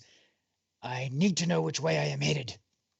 And that's pretty much it for Hit. So there you go. That's everything that I began with, and I probably only dropped a couple of those things. We're going to take a short break before we carry on, but we are going to get Ellie. Ellie's is very brief. I helped Trashy write his because he had no clue what he wanted to do. Gave me a few ideas, so I wrote it out for him. But I will get you to read it, Trash. and we'll go through. Yanti, I know how long yours is, so just break it down the basics, and Sadiq the same. But we'll take a short break. We'll grab a drink. I need a pee. And we'll be right back, and we'll go through these. Hopefully, by the time we get through yours, Nutty might be back, and we can run through hers as well. So give us a moment, guys. We'll be right back.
going to drive me nuts. I'm not going to can't remember what it was called.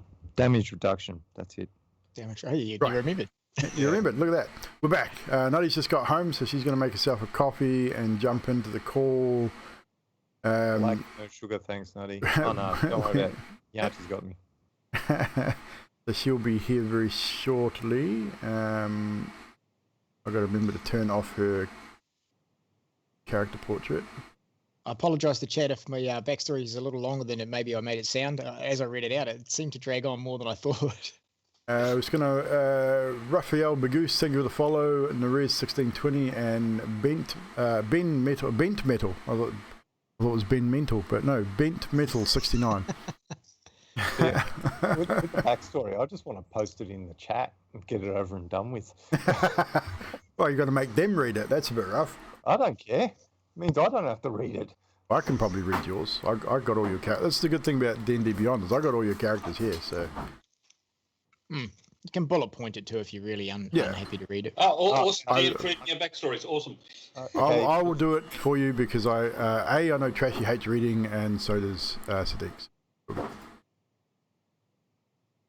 Hopefully my system doesn't decide to mount down in the process. Yanti can do it then. She loves reading. What am I doing? And she's got a good voice for it. Wait, what? Reading Sadiq's backstory. Do you want my voice acting voice to go? Yeah, your voice acting voice. I don't know your backstory. You can read my backstory. Yeah, I'll send it to you over Discord. Oh my god, really? You have to So- read it in a French Canadian accent. So I'll do it. I'll do Alessandro's as well, waiting for them to sort that out, and Nutty's to make don't need to make a copy. So, as I said, Trashy sort of gave me an idea for his character. He wasn't sure how to write a backstory or all that sort of stuff, and he's not really creatively inclined in that way. Although, from what I understand, for the multi-shot, you've done exceptionally well. Hey, there's a first for everything, okay?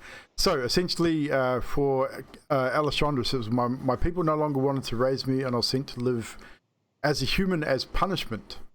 I hate the fact that I look human, and it feels wrong. I was sent to the city of Beaufort in Grimmarch, where I had to survive by stealing, pickpocketing, and hiding in the shadows. It got boring very quickly, and started to use my traits to play games with people, which he has used a little bit in the campaign. I learned quickly what my abilities were, and I would often wondered what happened to my human double. Then I remember what happened. I inserted myself into a common family in this guise, and in this guise I'm well liked, but I don't stand out too much. After hearing some people talking about Valond and the Order of the Black Lion, I decided to venture to the Howling Mountains and to the capital to see what it took to be an adventurer. Nix is my real name, but I choose to go by my more human name to make life easier. So ultimately, with Trashy's Kalishtar, she was, as it came out in the campaign, she was discovered by a human girl in her natural form. She freaked out. There was a scuffle, and the human was killed, so she took on her face and her life and lived as her for a time, and then eventually left to join the Adventurers Guild in Valond, which did eventually come back to haunt her as the body was eventually found and she was outed as a murderer. So that's where that part of the story came into to basically play with you guys. So what about the hunting of Yildry? When did that come into it?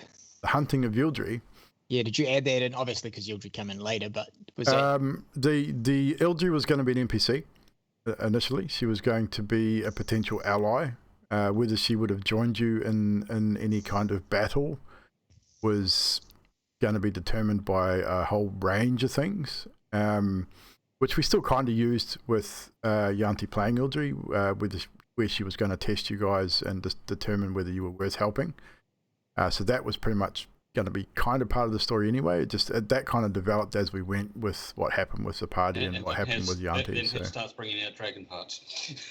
Yeah. Also, it's surprising how you've seen your life as a punishment and horrible, and then to find out your parents really loved you and nobody was looking out for you is a shock. And that developed later on as well. So A little bit. yeah.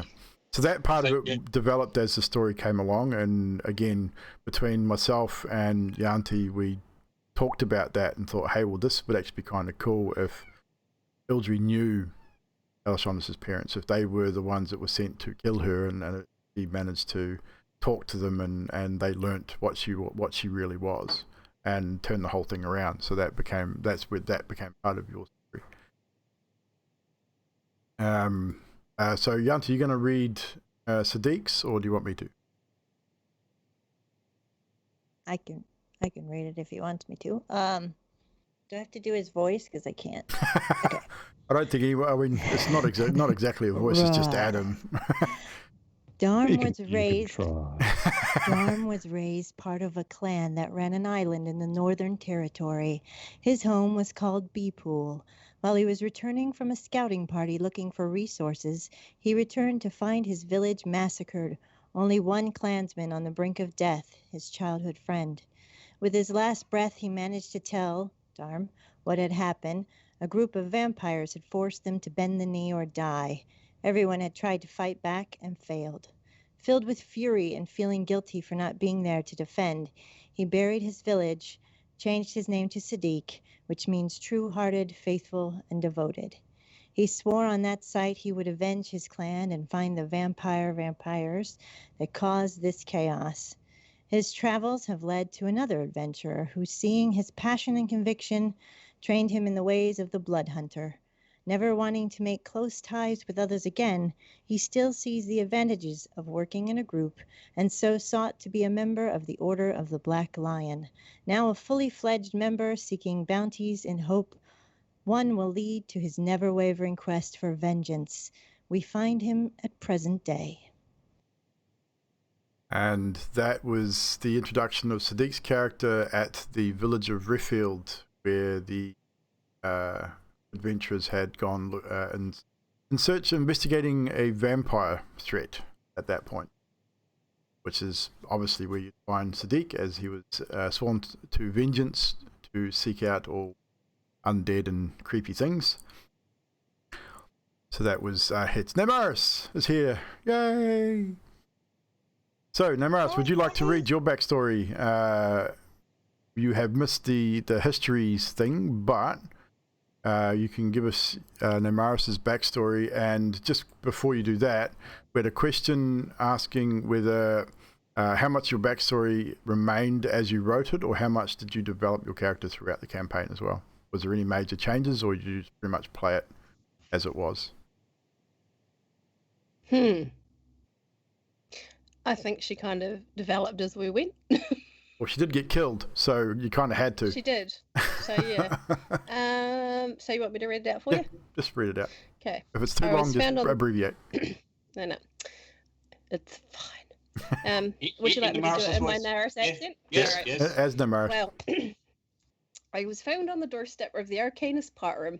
The Arcane Magics Guild as a baby. It didn't take them long to realise that I was in fact not at all intelligent enough for the arcane, so instead they sent me to train with the city guard of Valand. It was here I discovered my gift for smashing things. I take pride in being the best security guard the city has ever seen. I am well known around Valand, which affords me certain graces, if you will. No one messes with my family and gets away with it. Somewhat simple, I have a kind nature and love animals, but I'm prone to fits of rage. When this happens, it's best to steer clear, as I sometimes have trouble separating friend from foe, as some people found out. I have never left the city, but have a desire to go on adventures and visit strange new worlds. I am driven by a warrior spirit and will fight for a noble cause. Never betray my trust, be vigilant, stand, wait, and watch carefully, be fair and diligent in the conduct of your orders. Protect the weak, poor, injured, and young, and do not sacrifice them for others or yourself. I anticipate attacks and am ready. I know my foes, care for my weapons so they may perform their duties when called upon.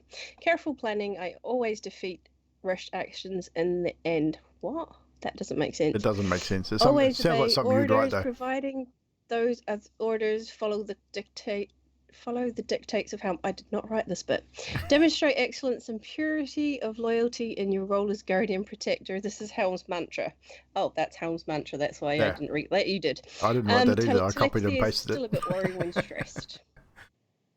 And as a Kalishtar, I am muted myself. As a No, you Kalish didn't. star, I'm close to the spirit of light. I deafened myself. My quarry. My eyes often glow faintly when I'm focused on a task. I was given the nickname Neymaris the Bloody. This name makes me a little sad, as I prefer to try and talk things out, but when I see a friend hurt or get hurt myself, my barbaric blood boils and I rage. So that's pretty much nutty. That's enough. We Yeah, don't need the full. Hang on, Okay. she's missing Ego, a that's whole me. bit though. You're missing the. What's it? Where's the bit about fucking mushrooms and omelets? You don't do that to mushrooms. Just Hey, when the hell did the mushroom and omelette, craze come in? and bathing every 5 minutes. Yeah, and trying to bath all the time. Oh, no, that one. I makes think sense, that's more of trying a. to- I think that's time. more. Of course That's you gotta more of a bath all the nutty time. thing than an Amaris thing. I mean, I think That's Nutty was really pushing herself into this character because she I got loves to- mushrooms, and I won't let her have them because they fucking stink, and I won't have them in the house. I got to the point where I was thinking, is this game going to begin with fucking breakfast mushrooms and omelets? every morning. It did. It did. Damn right. So, We love mushrooms. Mushrooms Yeah. are good, gross. beautiful. You're Hate not a the very damn fun thing. guy. No, I'm not a fun guy at all. And of course, Miss Ildry. How about we just start with your original character before we sort of talk about the Ildry part of it? But so Yeah. initially, obviously, Ildry started out as just Fiala to begin with.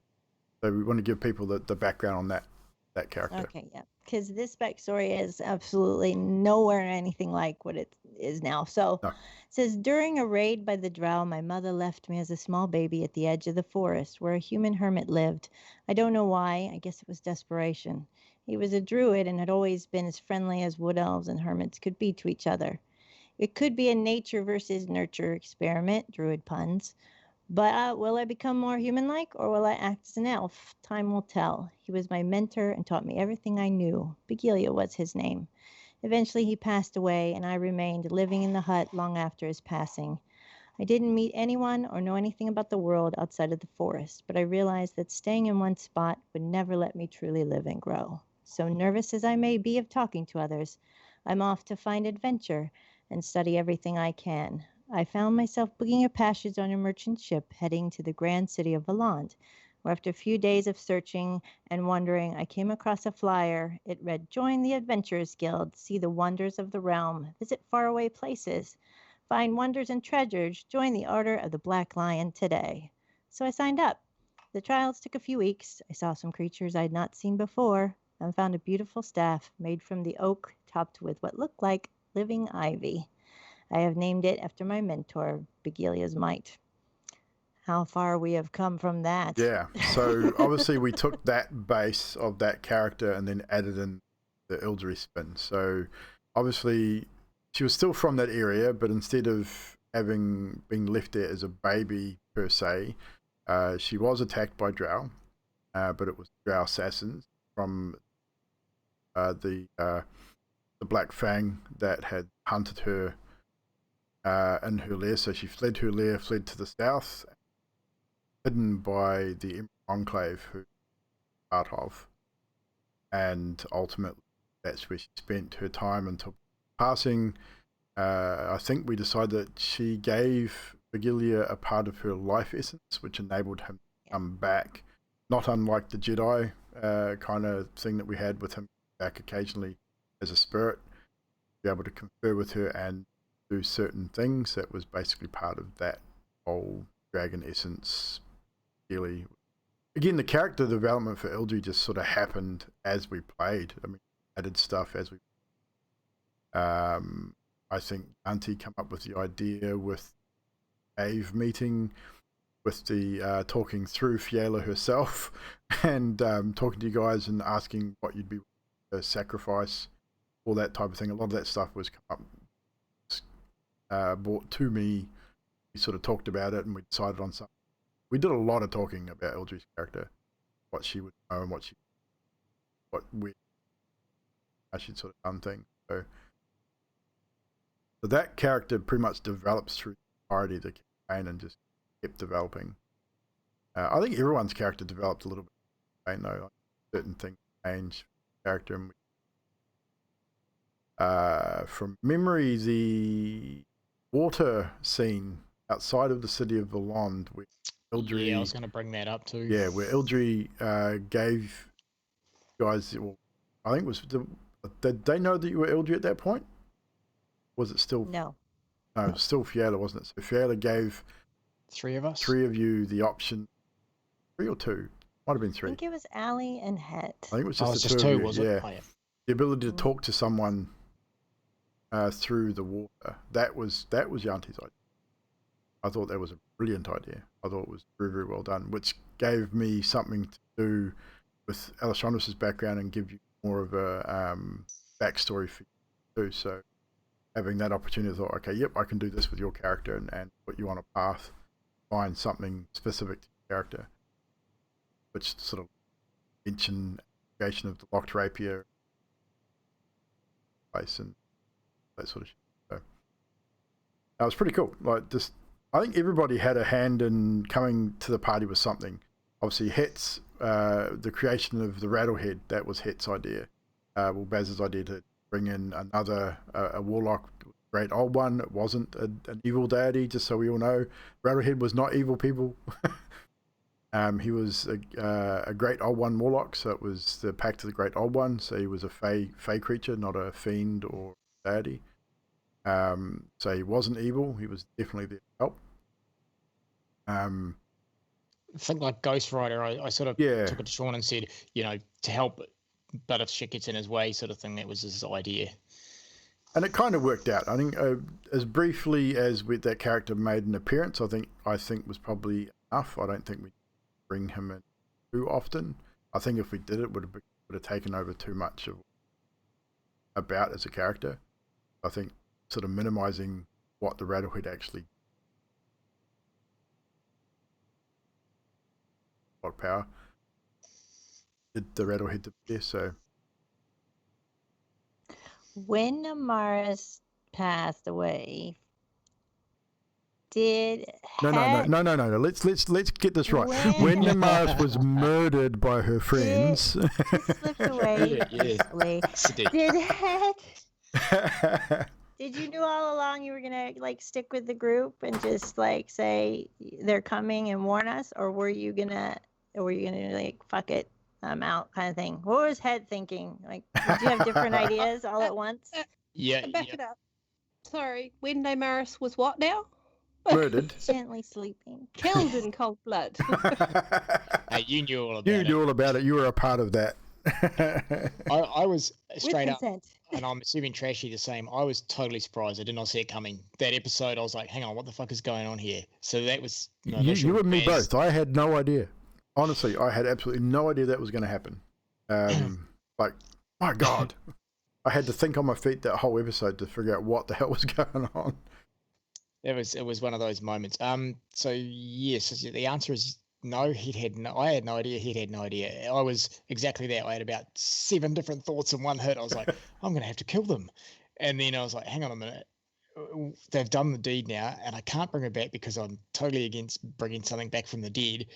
And at that point, we all thought it was real Amaris. So.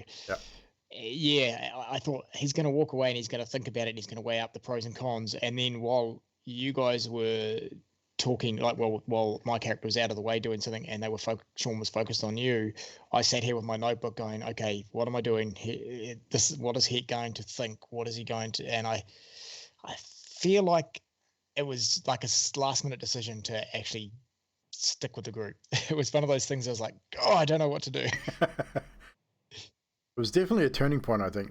I mean, like, wow, because I didn't know what I was going to do either, even with the Enclave from Blonde coming in to pick up the body, or to get her initially and then coming to pick up the body because of what happened. It was like, okay, do I have them pick up the body and leave it and not resurrect her, or are they going to come and resurrect her to question her and find out what's going on? And it was sort of like, shit, what do I do? What do I do as a DM? I've just had my players kill off a main character. That threw me for a loop. And dice rolls, it came so close. You failed on one dice roll, then you succeeded on the next 2. So if you'd failed a second one, not have succeeded. It was just the dice rolls went in your favor. So I wasn't just going to say, yep, it was going to happen. I wanted to leave it to chance. And pretty much every major decision that's happened in this campaign. Nice. How I wanted to do it as a DM to give it a air of uncertainty. Like I had ideas of which way things would go, obviously, but the major decisions was, hey, does this happen at this time? Okay, roll a dice. Odds it happens, it doesn't, kind of thing. There's a lot of situations throughout the campaign. Thorfey coming back as then leading you to Arena in the Hells. That was a dice roll. That was going to happen or not. So there was a potential chance that you guys would never have seen Thorfey again and fate. But it just so happened, circumstance. Okay, yep. Dice says yes. Okay. And it kind of worked out. So I was actually just flicking through my notes here, guys, and trying to find what I was thinking at the time. I missed that. I must have gone back too far. And I've got at the top of my page, I really don't know if it's going to be able to see it on camera, but at the top of the page it says, need a compass with the underline. That is how long ago was that? What I can't even remember what episode the compass came about. I know it was early. It's one of my favorite clips. The whole like "fuck you, Namaris." Yeah, the whole compass situation. I think that made it onto YouTube as well. So it was the same episode that the Eldry gave me the ink pen and the silver white pearl. That's right. So that would have been. It's all on the same page. Early-ish, but not too early. So, question being, when Het was given the notebook and pen, did it twig to the potential that Gala was Eldry at that? No, not at all. I had no idea that. Did Baz twig to that? That's also a no. No, I feel like playing a slightly less intelligent character, I kind of turned my own intelligence off a little bit because I wondered. I really did. I wondered how many. Yeah, I wondered how many of the group actually twigged the Eldry twist. I know Trashy had. Obviously, Sadiq already knew, or Adam already knew, and Amaris figured it out. Nuddy figured it out. But again, everyone played the part, played it so well. Those that did know played the surprise pretty well too. So, as far as the chat, guys, I don't know how many of you figured it out. I remember seeing it in the chat a couple of times that I bet you Fiola's Eldry, where I did see that come up a couple of times through the chat. But I think for the bulk part, I think most of the chat didn't see it either. So, which was good. Well, probably. So, but Namaris, one thing I'll tell you that you weren't here for it, but just letting players know now that the campaign's over and it's not likely to come out anytime soon. You weren't raised by Thorfey by any out of all that. Thorfey had been dead for over 100 years. What? You were raised by a demon. So fucking awesome. Thorfey was never Thorfey. Thorfey was the tiefling for the entirety of that time. You were running with the devil the whole time. Pretty much. Wow. Quite literally. Feeding you mushrooms to suppress your anger. Pretty much, no. She was being groomed, definitely. She was being groomed to be the champion. They did not anticipate her Kalistar blood shielding her mind from any kind of tampering.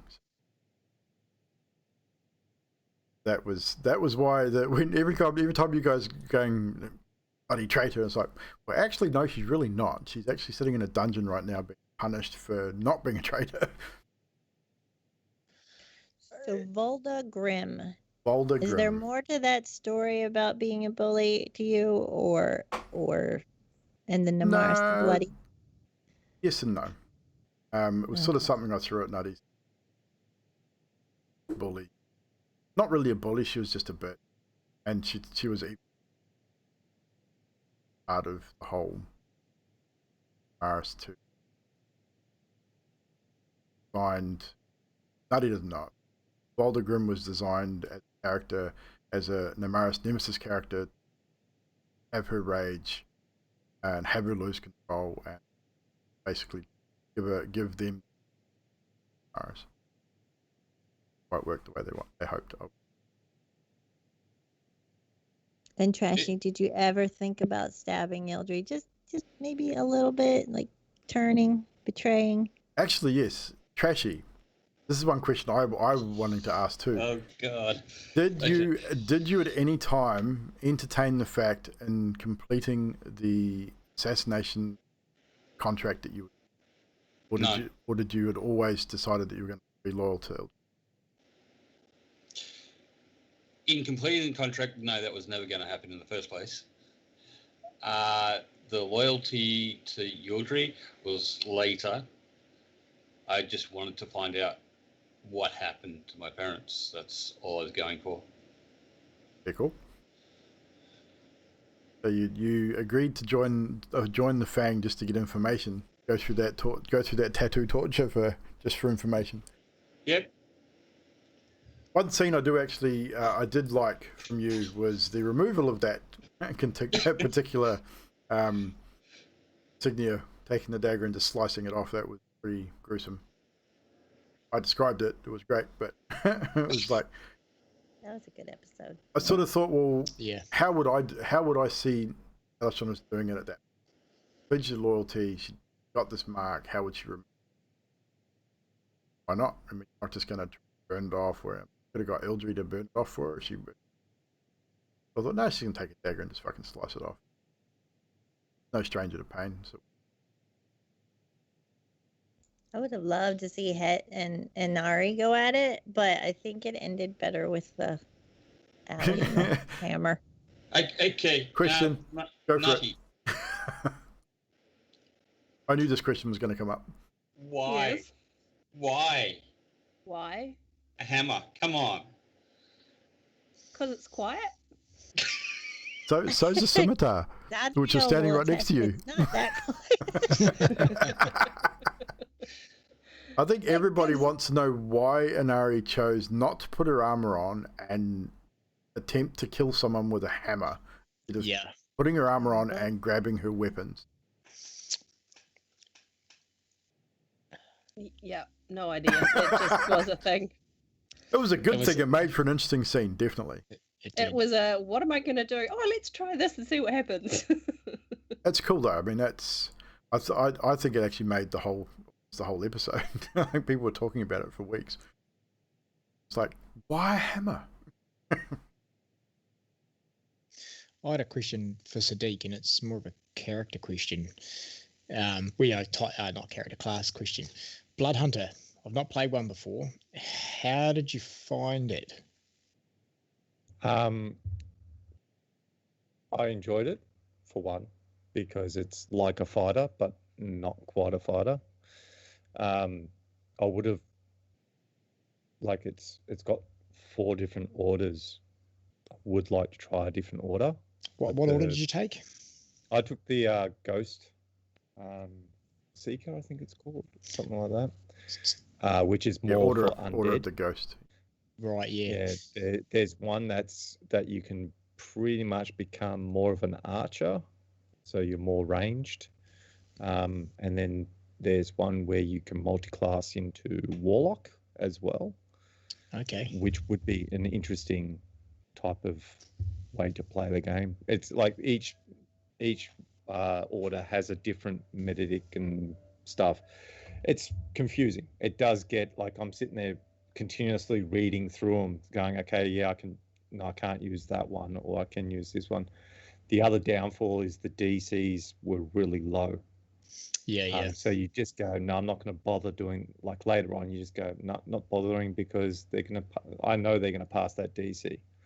Yeah. I heard it was a hard class to play, so that's why I've not. Got Order of the Ghost Slayer. Yeah. Order of the Lycan. Order of the Mutant. You can become a werewolf. And Order of the Profane Soul.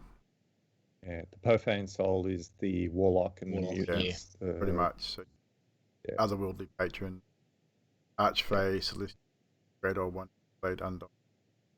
That's pretty much all. It's almost a dual class. Yeah, it's insanely good. I'd play it again. You didn't seem to struggle in battles, which that's why I wanted to ask. I just thought maybe you felt like it was a good battle class. It is, as I said, it's just like a fighter. Yeah. It plays like a fighter. It's just that you've got that, like, the added damage kind of drives you nuts because, like, if you're going against undead with my one, I get 2d8. If I'm going against a normal one, it's 1d8. If they don't have blood in their body at the beginning, it wouldn't work. But if they do, it does. But as you get higher in level, that little proviso disappears. It doesn't make a difference who you hit, they get damaged. And it was just that remembering, okay, this is the one I'm using, this is what I get from it. Yeah.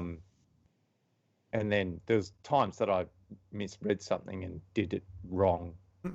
But No, we all do that, eh? But I mean, even as Yeah, even as a DM, I mean, I look at this. I mean, this is my first campaign as a DM. I made mistakes, or read things, misinterpreted certain rules. But as long as we were consistent and we agreed on it, and it didn't help that halfway through the campaign they changed it. They actually That's changed right. the I remember that. Blood Hunter. Started before out that. as you.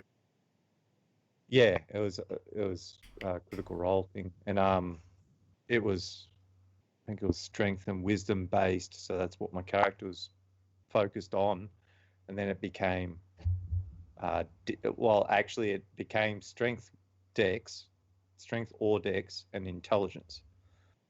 Had to alter. So I let him alter stats because it's like, well, yeah, I looked at it from a DM perspective. Started the campaign one way basing it on the stats at time, and then once the Arcana archived it, put it in, they changed all the stats. Like, change your stats. Like, I'm not going to let you play a character that's now pretty much ruined because the main stats don't no longer apply. yeah, So the character was broken after they released it properly. It didn't work because all my abilities and points were in the wrong spots. Yeah. So I didn't even have the capability of using a blood medic at all with the previous build. And there was, it's fun class. I'd play it again. Definitely play it again. I'd think I'd consider playing a Blood Hunter or something. But the one other thing I had to do was I had to make up an Excel document that would track, because every time I'd do a bloodlet, I couldn't heal that. Right.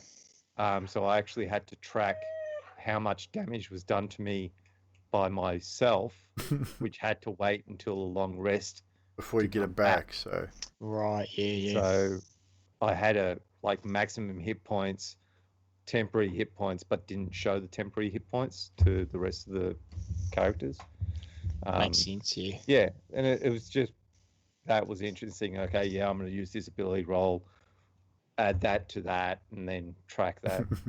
And then in finding that dice roller that allowed me to do all that different, save dice rolls. Yeah. Because, when I've got a marking, and then I'm also, it was a weapons specialist and critical hits, got this, and on a natural one I could re-roll and all the other stuff. And it's like, Jesus Christ.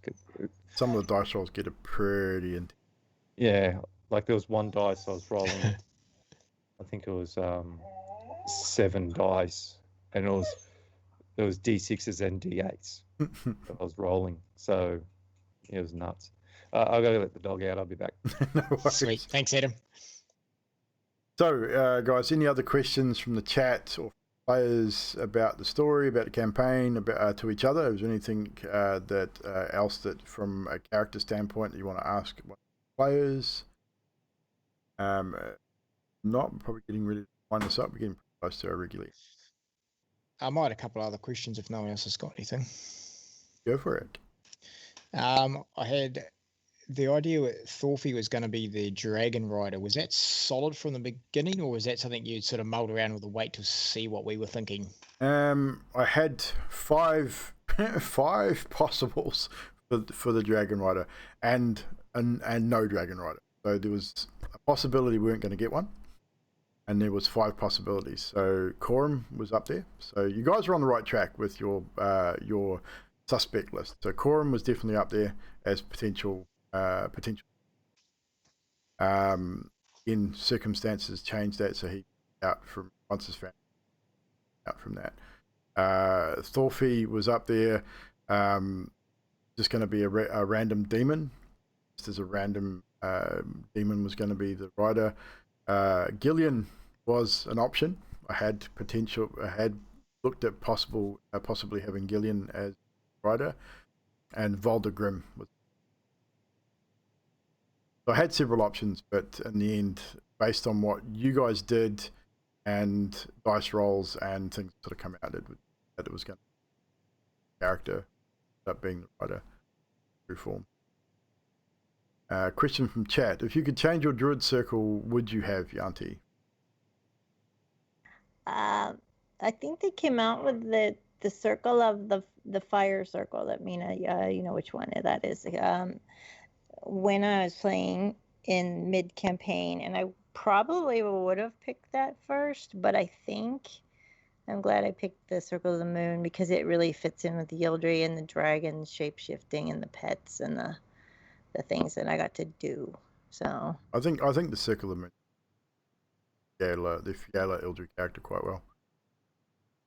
Magic says, is there a decision in the campaign that you regretted or changed the outcome of scenario? I'll put that to the players. Let's go around the table. Yeah. So hit question for you first. Yep. Yes. There's one decision I would have changed, and that is the multi-classing. I would have dropped cleric. As much as he wanted to follow his father's footsteps and go cleric, having and it really is a metagame thing, I guess. Having the skills from warlock and bard they overlapped, but cleric was totally separate. Like warlock and bard were charisma based, whereas cleric was, I can't even remember, intelligence or wisdom. Yeah, and it was just annoying because I had to level up to choose which. So I kind of lost some power there. I probably would have had some better healing spells had I gone the cleric route, but yeah, I think I would drop the cleric. If I was going to have triple class, I'd try and make it all in the same, abilities. So yeah, that's about it for me. Alessandra, same question for you. Any decision made throughout the campaign that you regret or change the outcome of the character? Or... I can't say that there is. What I did, I enjoyed. I did it for my own reasons. What I did. So nothing you regret at all? No. Oh, hang on. Yeah, better trap finding. I think that was just I think it was just you had some really bad luck rolls with your dice whenever it came to a trap. No matter what I used normal dice. I used bloody hell. I think that was just pure bad luck. Namaris, any decisions you made throughout this campaign that you regret? Not really, but I kind of wonder what would have happened had I not gone Paladin as well. Yeah. Or if I'd gone Paladin earlier. Yeah, I mean, again, I think because Namaris was killed and then came back, there was a time, obviously, you weren't there, so you were playing a different character, so that probably made it a little harder for you to choose. No regrets with an Ari. No regrets. Holy crap. No regrets. No, I know, but both characters were good characters. I enjoyed both characters. I think you did work very well in both characters. I mean, Namaris bled through on an Ari a little bit, but not too much. Sadiq, same question. Any decision made that you regret as from a character perspective, story perspective? Regret, probably not, but I would have liked to have semi-multi-classed Sadiq across orders. That could have been interesting. Because you can go that fighter or you can go that ranger type. That's probably the way I would have liked to have gone. But outside of that, no. Probably maybe being a little bit more active in the killing of Namaris. That's probably the other thing. Because I just stood there and watched. Oh shit. Vax, clip that, please. That was perfect. And lastly, Miss Ildri / Fiala. Any moments that you, as a character or a player, regret through? Yes and yes. Baz is such a good role player. I'll start with that. And every time Baz is like, I want to talk to Fiala, I'd be like, oh, and clam up. I'm supposed to be this ancient wise dragon who thinks her stuff out. And then when Het would talk, I'd be like, yeah. So I wish I'd had more confidence in and thinking like a dragon, but that comes with time, so I couldn't really change it. So, but in saying that too, you were still playing Fiala as well, though. So at the same time, I think Fiala / Ildri's awkwardness was warranted. So I don't think it definitely didn't hurt the story at all, and it didn't hurt the roleplay. And in your defense, Yanti, you did pretty good. I mean, how do you say I'm a great role player, and I appreciate that. Everyone's opinions is awesome when it comes to stuff like that. It's nice to hear credit. How do you say? You don't seem awkward. Like the players, none of you seem awkward when you're interacting. I think Het and Baz just said exactly what I thought he was thinking, whether it made sense or not, because his intelligence to me was that level. And a lot of the answers were very quick and quick-witted from everyone, and especially you, because you and me probably had more conversing between us than the rest after the love affair type thing. Also, breaking Nutty was so much fun, and breaking character. Try not to read chat and break character. It was really fun. That was hard to do. The entirety of the campaign. So many moments where all of us broke characters at different times. Comments in chat, different comments were passed in the Skype chat. I was going to put this out there. If you're going to use Skype for this, turn your chat off, because you got players like mine, they will fuck you up every time with stupid ass comments in the chat that you guys don't see because it's in the Skype. Half the time it's intentional because we're trying to actually break the DM. But yeah, a lot of fun too. The funny thing is, like, Yanti would sit there after the fact and go, "Did I do good? Did I do good?" It's like, yes, you did fucking great. Just look at what everyone else's reaction was to whatever you did. It was always good. You're a good player. You do a good job. Stop overthinking it. Yeah. But I turned into a beaver. Oh my god! I tell you what got me, and Sadiq might appreciate this too. Maybe I don't know. You know your wife better than the rest of us. When she messaged me, and it was a private message behind the scenes, and I think Sean mentioned it to me. She's going to ask me a question about characters, and she messaged me and said, "Hey, how would Het feel, or you feel about role playing like a love interest type scenario?" And I instantly just went, no fucking way. In my mind, I was like, I am not going to do that. That is ridiculous. Okay. That actual idea was in her head for about 3 weeks. Shut up. I want to hear what he has to say today. Go on. She came to me with it about 3 weeks before she approached you with it, Het, Baz. Yeah. Talk to me about it a couple of times. And the actual reason why she wanted you... Sadiq, shut up! I want to hear what Baz has to say. She wanted some way to control you so that when she released the Uldri, you wouldn't go nuts. And I wanted to manipulate the party. That's it. Hey, that's a fair call. That's as good a reason as any. She already had a blood oth from Alessandra. Oh, well done. She's hitting him in the back. But yeah, it was a tough one. It was one of those things where I'm like, I'm at home as Baz. I'm like, I'm heavy metal and I'm the master of my house, and no one tells me what to do, and I'm not gay, and I'm not going to do something stink like that. Apologies to all gays out there. That's not how I meant it. And and I was like, this is crazy. And then the more I thought about it, the more I thought, actually, that could be really funny.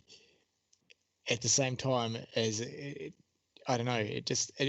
I kind of played it once I said to you, yes, okay, let's give it a go. It's going to be good. And that first couple of times we had to interact like that, I was surprised. I was looking at the cams going, was it before cams? Nonetheless, I can't remember, but I felt like I was just going scarlet red. I was like, God, this is awkward. We hit cams about episode 41-ish, I think. Decided to go with cam. Probably the best decision that we made as a group, I think. Definitely helped the story, and I think it helped the morale of the story as well. But yeah, I remember when Yanti came to me and she goes, I think Baz would be okay with this if I tried this, and I'm thinking, role player, he'll either do it or he won't do it. I mean, I said I can't sort of speak for him. Knowing how you are, Baz, knowing you as a person, I'm thinking I might find it a little awkward, maybe, but we'll see how it goes. I mean, worst you can say is no, so just ask him. And I said to just approach him. Ultimately, I think it's turned out really, really awesome. Whole awkwardness to begin with, I think that whether that was you guys personally being awkward, which probably was a lot to begin with, portrayed to put sort of transferred over to your characters really, really well, and it just flowed from there. And awkward relationship between Ildry and Het was pretty much awesome. The chat enjoyed it. The comments that I've had from regular viewers about Het and Ildry, are they going to have babies? Are they not going to have babies? I mean, and I think we did it in such a way where it didn't come across as being stupid or sort of pornographic in any kind of way. It was done in a tasteful way at the same time, albeit humorous at times. So, which I think was probably the way we could handle. Because I was admittedly a little concerned about how it would go and how far it would take things one way or the other. It sort of had to be, obviously being live on Twitch, we have certain things to do.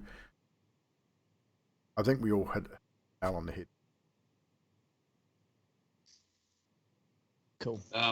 Just with the introduction of the cams, it also gave us, well, I believe as characters, that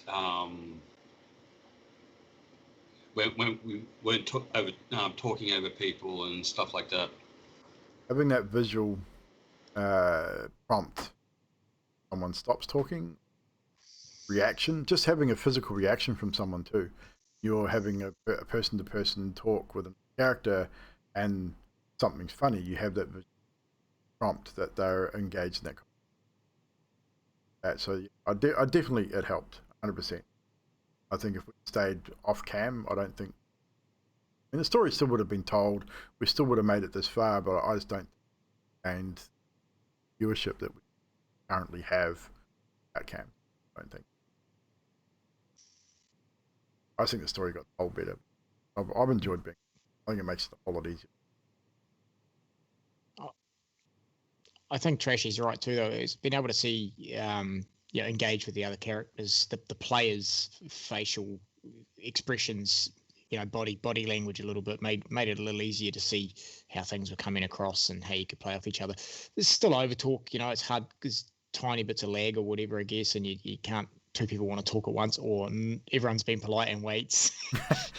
Like our obligatory 10 seconds of silence at the start of each episode.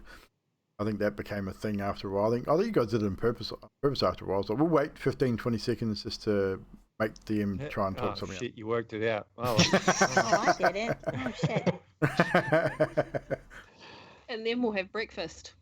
Yes. Yeah, and then we'll have mushrooms and omelets for fucking breakfast. At the same time, like it would be, you're going through the recap, and I'm sitting there reading through. It's like, okay, that's what. Then look at these notes over here, and then look at that note over there. Just getting it all back in my head, and then it would start, and I'm still reading. Like, okay, yeah, I think I know where we are. So what are we doing again? Oh shit! What? Again, it became a thing. So I think it actually became part of this campaign that fucking tumbleweed start of each one, which it became part of our show. And or we're just waiting for Head to say his first stupid thing for the night. Oh no, Ali's first stupid thing for the night. One or t'other. And It's then It's funny you that's where should it say goes that on though. from. I tend to, and I know I'm a talker, and I tried really hard to back off my talking a lot for Head to let other people say things. But whenever there was a gap of silence, I felt like it had to be filled. And I was trying, there was occasions where it was dead silence, and I was looking at, and you guys don't see it, I guess, but I'm looking at Sean on the cam going, okay, he's waiting for someone to speak. I don't want to be the Head, the guy that always talks whenever there's a fucking space. So I'm just going to stop and say nothing. And then there'd be silence, silence, silence, and they go, okay, so. It's the same thing. I mean, it is what it is. I mean, it ultimately got there and we got to the end of the story. Grim says, you both did an amazing job. It was brilliant to watch it unfold. That's to Baz and portrayal of Het and Ildry throughout the relationship. And he did make my home life a lot harder because I had to keep on giving her romantic. What, like choking and things? All That's the romantic secrets are advice. being spilled right now. Jeez. I like Adam more and more Ah. every day. That's what this episode's Can about, Dave. It's Can I ask Sadiq what I should do about Head, but make it funny? And he's like, yeah, I just choke him. I'm like, what? Mina says, thank you, Is this made me something feel like better that? about things. Thank you, Baz. I'm not sure entirely no what that worries, was in reference to, but Probably about role playing that seems so natural that really isn't. yeah, well, probably. I mean, I think a lot of people struggle. I mean, Trashy sort of initially, filling the silence. Filling Exactly. space, yeah. I watched some of the first episodes and you can see the awkwardness that Trash has initially with the whole role-playing thing. Especially when we had Savage and Neon group, and then they were away and back and away and back. And when they both sort of said, okay, well, we can't really be involved, and obviously Savage had his accident. Then we come back and we picked up Yanti and Zeke, and even the first few episodes with them, and you could see that Yanti was worried a little bit about being this thing, even without the cameras. And it just, as we all got to know each other personally outside of stream as well, like, because we'd spend, what a lot of you guys don't see in the chat is we'd spend 30 minutes in Skype or in Discord before each starts, just chatting, just talking about stuff, just regular everyday stuff. So we as a group got to get to know each other on a more personal level as well, which made, I think, role-playing character and talking to them, because you talk to them outside of that and talking about more. So I think that helped in a lot. Those that know Trash and I have been playing video games the best part of 5 years, probably a bit longer. Obviously Nutty and I are partners, Baz and I are brothers, together for a long time. Then Sadiq and Yanti came onto the scene right at the start of the D&D, and now have been playing games with them and doing the D&D for the better part of 2 years. So is that time that goes into it, get to know people. Grim, you will have no problem I'm worried whatsoever. about that as well with heading into the one shot. I really don't want to talk over anyone. Grim, if that's what your character does, do it. That's all I can say. If your character is that character that talks over people, then talk over people. It's role play. If you think that's what your character does, do it. Don't feel like you're stepping on anyone's toes. Others will step back and allow you to do it. That's what it's about. These guys are pretty good too. Like you guys would have noticed at some stage, myself or Sadiq or myself or Namaris would have started talking, and someone would always pull back and go, "Oh, sorry, you first." Or it happened quite often. We'd just go, "Oh, sorry, you go," and it was not too bad once you got used to it. It is what it is. Yeah, I mean, it's just like any normal conversation. Like you get around a group of people around, it will happen. They will have the occasional talk over because everyone's having that discussion. And like Grim strikes me as one of those people that he'll sit back, let someone say everything, then wait, and then say what he wants to say. he's a polite individual. But if he wants to role play an absolute prick, it would be really funny to see. I think so because too. it'd be interesting to see if he can actually do it. 100%. Drax is the same. Like Drax is saying in the chat there. I hate talking over people. That's why I made Emily act like a background character. I just can't do it. And that's Drax. Drax will sit there, wait and let him speak. Wait for a silence before say something. Or you do this. But the thing is, and that's up to me, is like when I'm DMing and other DMs too. If you've got a person in your group that's like that, you need to be aware of it, and you call on them occasionally to give them a chance to speak. I think that's the key. Go, well, hang on, we're gonna. Himalaya, did you have something to say? Or Yanti, Ildrid, did you have something to say? Or we need to address that a little. Give those people those opportunities to play their character instead of being lost in the background.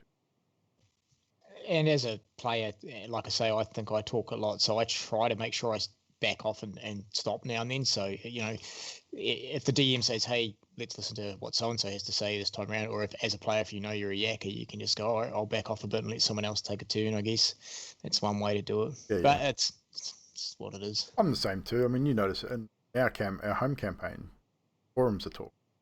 I'm the same thing. I like to fill spaces. No one else says anything. I feel like something has to be said, or if there's something to be, say it. I try and back off as much as I can. But sometimes you can't help it. Keep the thing flowing and keep the story going. You feel like you have to.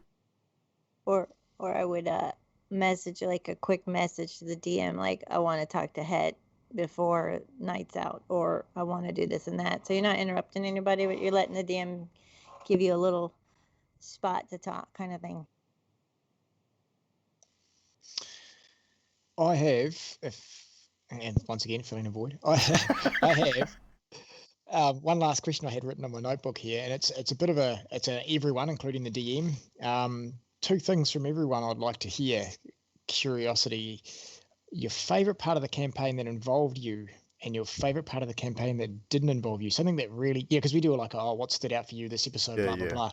But I just wonder what that is for everyone else, like something that didn't involve them. I'm glad you're going to ask that, because I was going to ask something similar. So we will start with Namaris, just to put you on the spot. No, that's fine. So Namaris, something that stood out for you as a character and a player, and then something that stood out that didn't. Hang on, sorry, I deafened myself. Something that stood out for me as Namaris and was the whole kind of leaving and coming back again. I really enjoyed that. What, playing the second character, Inari? No, yeah. That whole when I died and then played Inari and then came back as a Namaris, that was all really good. That didn't involve me watching the relationship between Het and Fiala kind of blossom. That was really cool. Alessandras, click on you next, Trash. I can see your little cogs turning down there. That's a hard one. Yeah, that's really hard. So just a standout moment involving you as a character, your character, or you as a player throughout the camp. I'd have to say the loyalty she ended up getting to Yildri. That was a pretty big turning point for your character too. So, I mean, the moral conundrums that I threw at you as a DM definitely made you think as a character and a player, and I think you had. And something that stands out with not you. The killing of the Morris. I have to say. Just not knowing. Yeah, just not knowing is like, what the just happened? 100%. I would have to agree with that. Mr. Sadiq. When you actually said it originally, I said it to Yanti. So the two parts would be killing Namaris and killing Namaris. Parts that involved me and didn't involve me. Oh, that's good. It's gold. But no, Oh, that is awesome. seriously, actually, the whole Het and Fiala thing, and usually that was good. That I enjoyed that part, and then just being able to kill shit all the time. That's the bits I enjoyed because I guess I'm a bit of a murder hobo. I do like to just slaughter shit. No, you don't say. Slaughter shit indiscriminately. I don't know. Well, luckily you were pretty much given that opportunity because everything I threw at you was kind of fiendish and undead, so it's kind of... Yeah, just slaughter it. But yeah, I guess that'd be it. But no, the story was fun to go through. Like I enjoyed. There wasn't that many episodes that I kind of just went, "Fuck, that was boring." The only times it probably was like that was Shopping not the shopping episodes. It's more of like, shit, I've got to go back to work tomorrow, and I really don't want to. And that's actually what's distracted me from the episode itself. But yeah, there you go. Move on to Yanti. About to. Yanti, a favorite or standout moment involving your character? One that does. I know this is really weird and small, but I really was proud of myself for learning Elfish for that one Water's Edge. That's not spot. small, man. I mean, I tried that shit, and that is hard, dude. That's pretty cool. I was like, oh, you know. But one that didn't involve me was I really liked when when Het lost his shit after we killed Namaris. That was really good role play. Pretty intense, definitely. Yeah. And Inari, of course, and Ali with the hammer when he was like, no, let me do it. I thought that was kind of cool, avenging his Black Fang thing. And, of course, your own question, Baz. Funny, you think I would have prepared for my own question, eh? So for myself, it's simple. My favorite is the compass onwards. The compass for me, the reaction I got from the compass scenario, and I knew it was going to be funny when I thought about it in my head, but I didn't realize how crazy it was going to get. And then from there out, I don't know, for some reason I felt like Het was just going to be devoted to making this compass this all great encompassing thing. Put it in a skull, add to it, I don't know, it just became a thing I thought was funny. So that's for me. As a whole, man, it's tough because you know me, I write heaps of stuff every episode. I've got a notebook full of things that I loved about every episode that made me laugh or whatever. But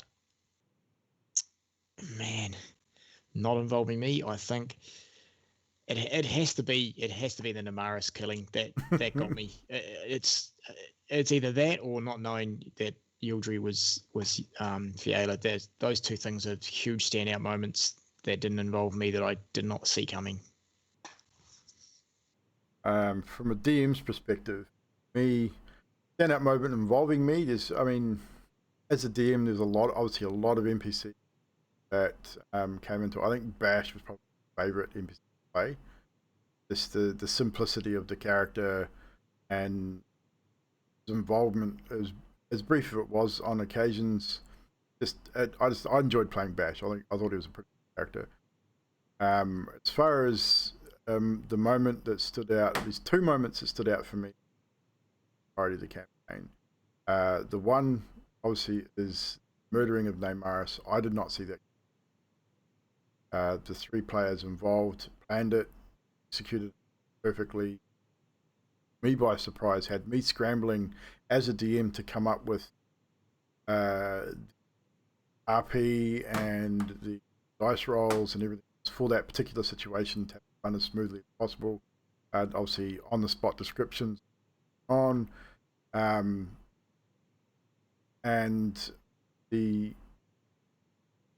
think everything else is just the characters, the 5 characters that ended up in the. I think every one of you played an amazing character and played our story, because it's not just my story. I wrote the basis of it short. You guys told the story, your characters and perspectives. So just the way you guys told your versions of my story was how we got to how it's all come to. I was a little concerned that it was a cliche in spots, but it didn't that way at the time. So to hear Sadiq Ambaz said that had things you liked, but every episode you found very minimal episodes boring or anything like that. A story makes me feel good because it's the first story that I've written and played out to it. So, and I thank you guys for helping me tell that story. Obviously, without your characters' input and perspectives, the story couldn't have gone the way that it went, because half the time what you guys wanted the story went and how we told it. So without the players, there isn't really a story in the end. So Drax, Damaris betraying the group, like when he was like, I'll allow you to join me, and she's like, yep, and everyone's like, wow, what the fuck is going on? Yes, it wasn't really Damaris betraying the group at all. She was under a spell. So we're all clear. The spell didn't hold. No. She and she was. Yeah, it was a surprise. It was a surprise, though. You know, I think. Yeah, it definitely was a surprise. It's like I'm sitting there going, "What just happened?" Well, I mean, that was exactly a spell, man. A spell. Yeah, I was really hoping that I'd get that reaction, and I did not expect the entire group to go fucking traitor, but it worked, so it was cool. And the traitor thing became a thing for ages. I think you did, Mina. I think you called that the episode before it happened. I remember you saying something in chat, in Magic's chat when I was in there one night. But no, I said I've enjoyed this entire story and campaign. Sad to see it come to an end, obviously, but at the same time, all good things come to an end. We had to end it somewhere. We do have the potential for a one-shot at a later date with the same characters. I might get to kill someone. So, may see that happen. I don't know if any. Twice, you can't kill me again. Well, I could. I could kill someone else though. As far as so what I say, as far as actual character deaths, Damaris takes the cake. Damaris died, and Ari died, so Nutty lost 2 characters in this campaign. No one else actually died and had to be resurrected through the entirety of the campaign. Lots of unconsciousness, I think. I think Het only 2 or 3 times. Sadiq was only a couple of times. Yeah, I think I had 3. Yeah. Yeah, I think Alessandros was unconscious. Maybe I think the most. No, it was just once. Wow. So not many. Twice for Ildry. So there wasn't many unconsciousnesses or to a point where you failed death saves. I know there was definitely close calls. It was close on last weekend's episode. He was 1 death save away from dying. And my first death as well, I had 2 death saves down. So it was very close across the board. Grim says, I remember Mina telling me about this campaign a long time before I stopped by and got to know any of you. She'd be forever telling me about all of your characters. Awesome. Anari pulling a Namaris was a good episode too, the one where she reached through the hole. That's right. Anari putting her hand into the Tomb of Horrors great green face and getting her arm ripped off and sucked in and stripped naked. Now, I think I told you guys at the time though, if I'd played the Tomb of Horrors exactly how it was written, Anari would have been killed on the spot because being sucked through there was an instant death. But I'd already changed it to suit our story, so there was nothing in there. But it was a lot of fun. So we are getting close to our end. We're about 7 minutes away from our regular end time. So once again, I'd like to thank everybody in the chat for hanging out with us for as long as you have and putting up with our antics. Players, once again, thank you so much for being a part of this story and helping me tell this story and campaign.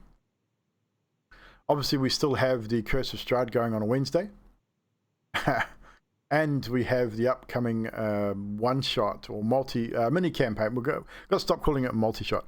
We've got a mini campaign coming up, which is, as you can see there with Baz with his little steampunk top hat on, is set in a steampunk city of Sanctum, where Miss Yanti will be our DM, our game master for that. That is a homebrew multi-shot / mini campaign that she has created.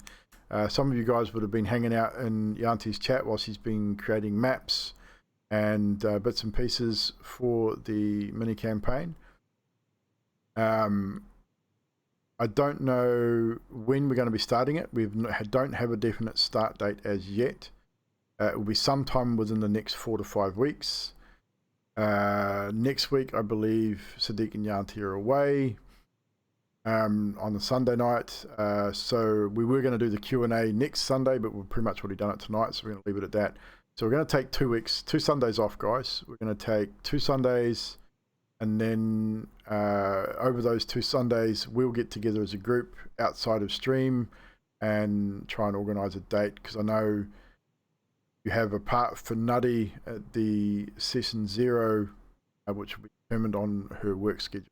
You need to look at her work schedule, find out what Sunday she's going to be available, so work it for that Sunday. So it might be, again, 4, 5, 6 weeks time. So we might have a bit of a break between that. So what we could possibly do, I don't know, we could maybe start looking at VTM stuff, character creation, in some time on those Sundays, just out in Skype working on that maybe. Well, what happens. But at this stage, this will be the end of the Sunday night stream for a few weeks. I may still stream on Sundays. I might chuck some gaming streams in just to keep it going. But at this point, we're going to end this campaign here on this Sunday, and we'll be back in a few weeks' time with the mini campaign. Excellent wriggle fingers. Magic's looking forward to the VTM. Magic, I believe that Baz is going to need to talk to you in the Discord or in the Skype at some point leading up to that, to discuss a couple of things about your character and how we could tie that into the story. I know Grim is interested in potentially being a part of the story as well, as a pop-up character or a reoccurring character maybe. The story, so we'll obviously touch base with you guys a bit closer to the time. Unfortunately, as Nutty's just pointed out in the chat, Nutty cannot commit to anything because of her work schedule, but that does not mean she will not be involved in the vampires. We'll possibly get her to create a character anyway and have again a reoccurring role when she's able to be. So hopefully we will definitely still get her involved. But yeah. So keep it on the Discord, guys. I will be posting regularly updates on when we're going to start the Sanctum mini campaign. We're not sure how many episodes it's going to be. Maybe 5. Who knows? We're sort of guessing around 4 or 5 on that one before we look at the Vampire Masquerade. Yeah. So. Just let it run its natural course. Yeah. So if it runs 6... If it runs 6 to 10, it runs 6 to 10. We're not sure. We're not sure how long it's going to run. If you guys are smart, run 1. You never know. It depends on how quick you are to solve the. we're actually going through it today. We're sitting there going, shit, if they work this stuff out, it's going to only go 1 episode. It's like, well, if it only goes 1 episode, it's not a big dish. Yeah. I mean, if it's a one shot, it's a one. We sort of coined it as a potential one shot anyway. If it turns into more, it turns into more. So I should just kill you all and get it over and done with. But like I said, Sundays, again, I'm not sure. Again, it depends on what's happening. If we can start the vampire earlier, we will. Obviously, if the Sanctum mini campaign runs a lot shorter. But this the lead up to that, the vampire one's going to be huge anyway. Yeah, it's going to take us a little while to create characters. So we're going to sit down with Baz, and obviously he's about the world. We're going to have to organise relationships between the characters. Yep. And all that sort of stuff. So there's going to be a lot of prep. I'd like to, if it's all right with you, even get Magic in on those just to give us a hand with some of that stuff. Well, if Magic's available, 100%. It'll be done on a Sunday, so if you're available for that magic. I will close to the time. I'll chuck you my Skype details, dude. Definitely. Get everyone in. We'll just have a giant, like the whole stream will just be camera after camera. Sweet. Yeah. Well, if Grim's going to be creating a character as well, then we'll probably get Grim. Got everyone available. Yeah, I was more thinking just to question Magic about, character creation, if you guys have any questions. And I haven't DM'd one before, so it's a little harder to fill up information, but if someone knows, it's handy. Yeah, well, Magic does have a bit more information than we have, so that would be awesome and definitely valuable. So, yeah, I'll touch base with you, Magic, close to the time, and I said I'll shoot you a link for the Skype details. That. But with that, we will call our session tonight. Again, thank you, everybody. It has been a awesome journey. And we should probably raid somebody.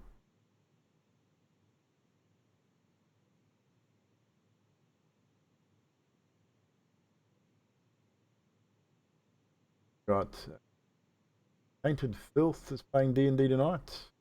Aussie Dev Fro, they're playing as well. I think we did them the other night. We rated these guys the other night. I think we'll raid these guys again. We've got 12 viewers. The Aussies, stick with the Aussie Kiwi thing here for the time being. So if you guys, I'm not sure what they're playing. I think they're doing a homebrew as well. We're going to go check them out. So again, guys, thank you so much for hanging out with the chat with us. We will see you when we see you. Multi-shot Sanctum sometime soon. Keep it on Discord. We'll take a couple of weeks break. I myself will probably stream Sundays. I'll probably do some gaming streams anyway, just because to keep the Sunday streams going. So you can come hang out, do some stream raiders, things like that. But until we see you next time, take care. Bye bye.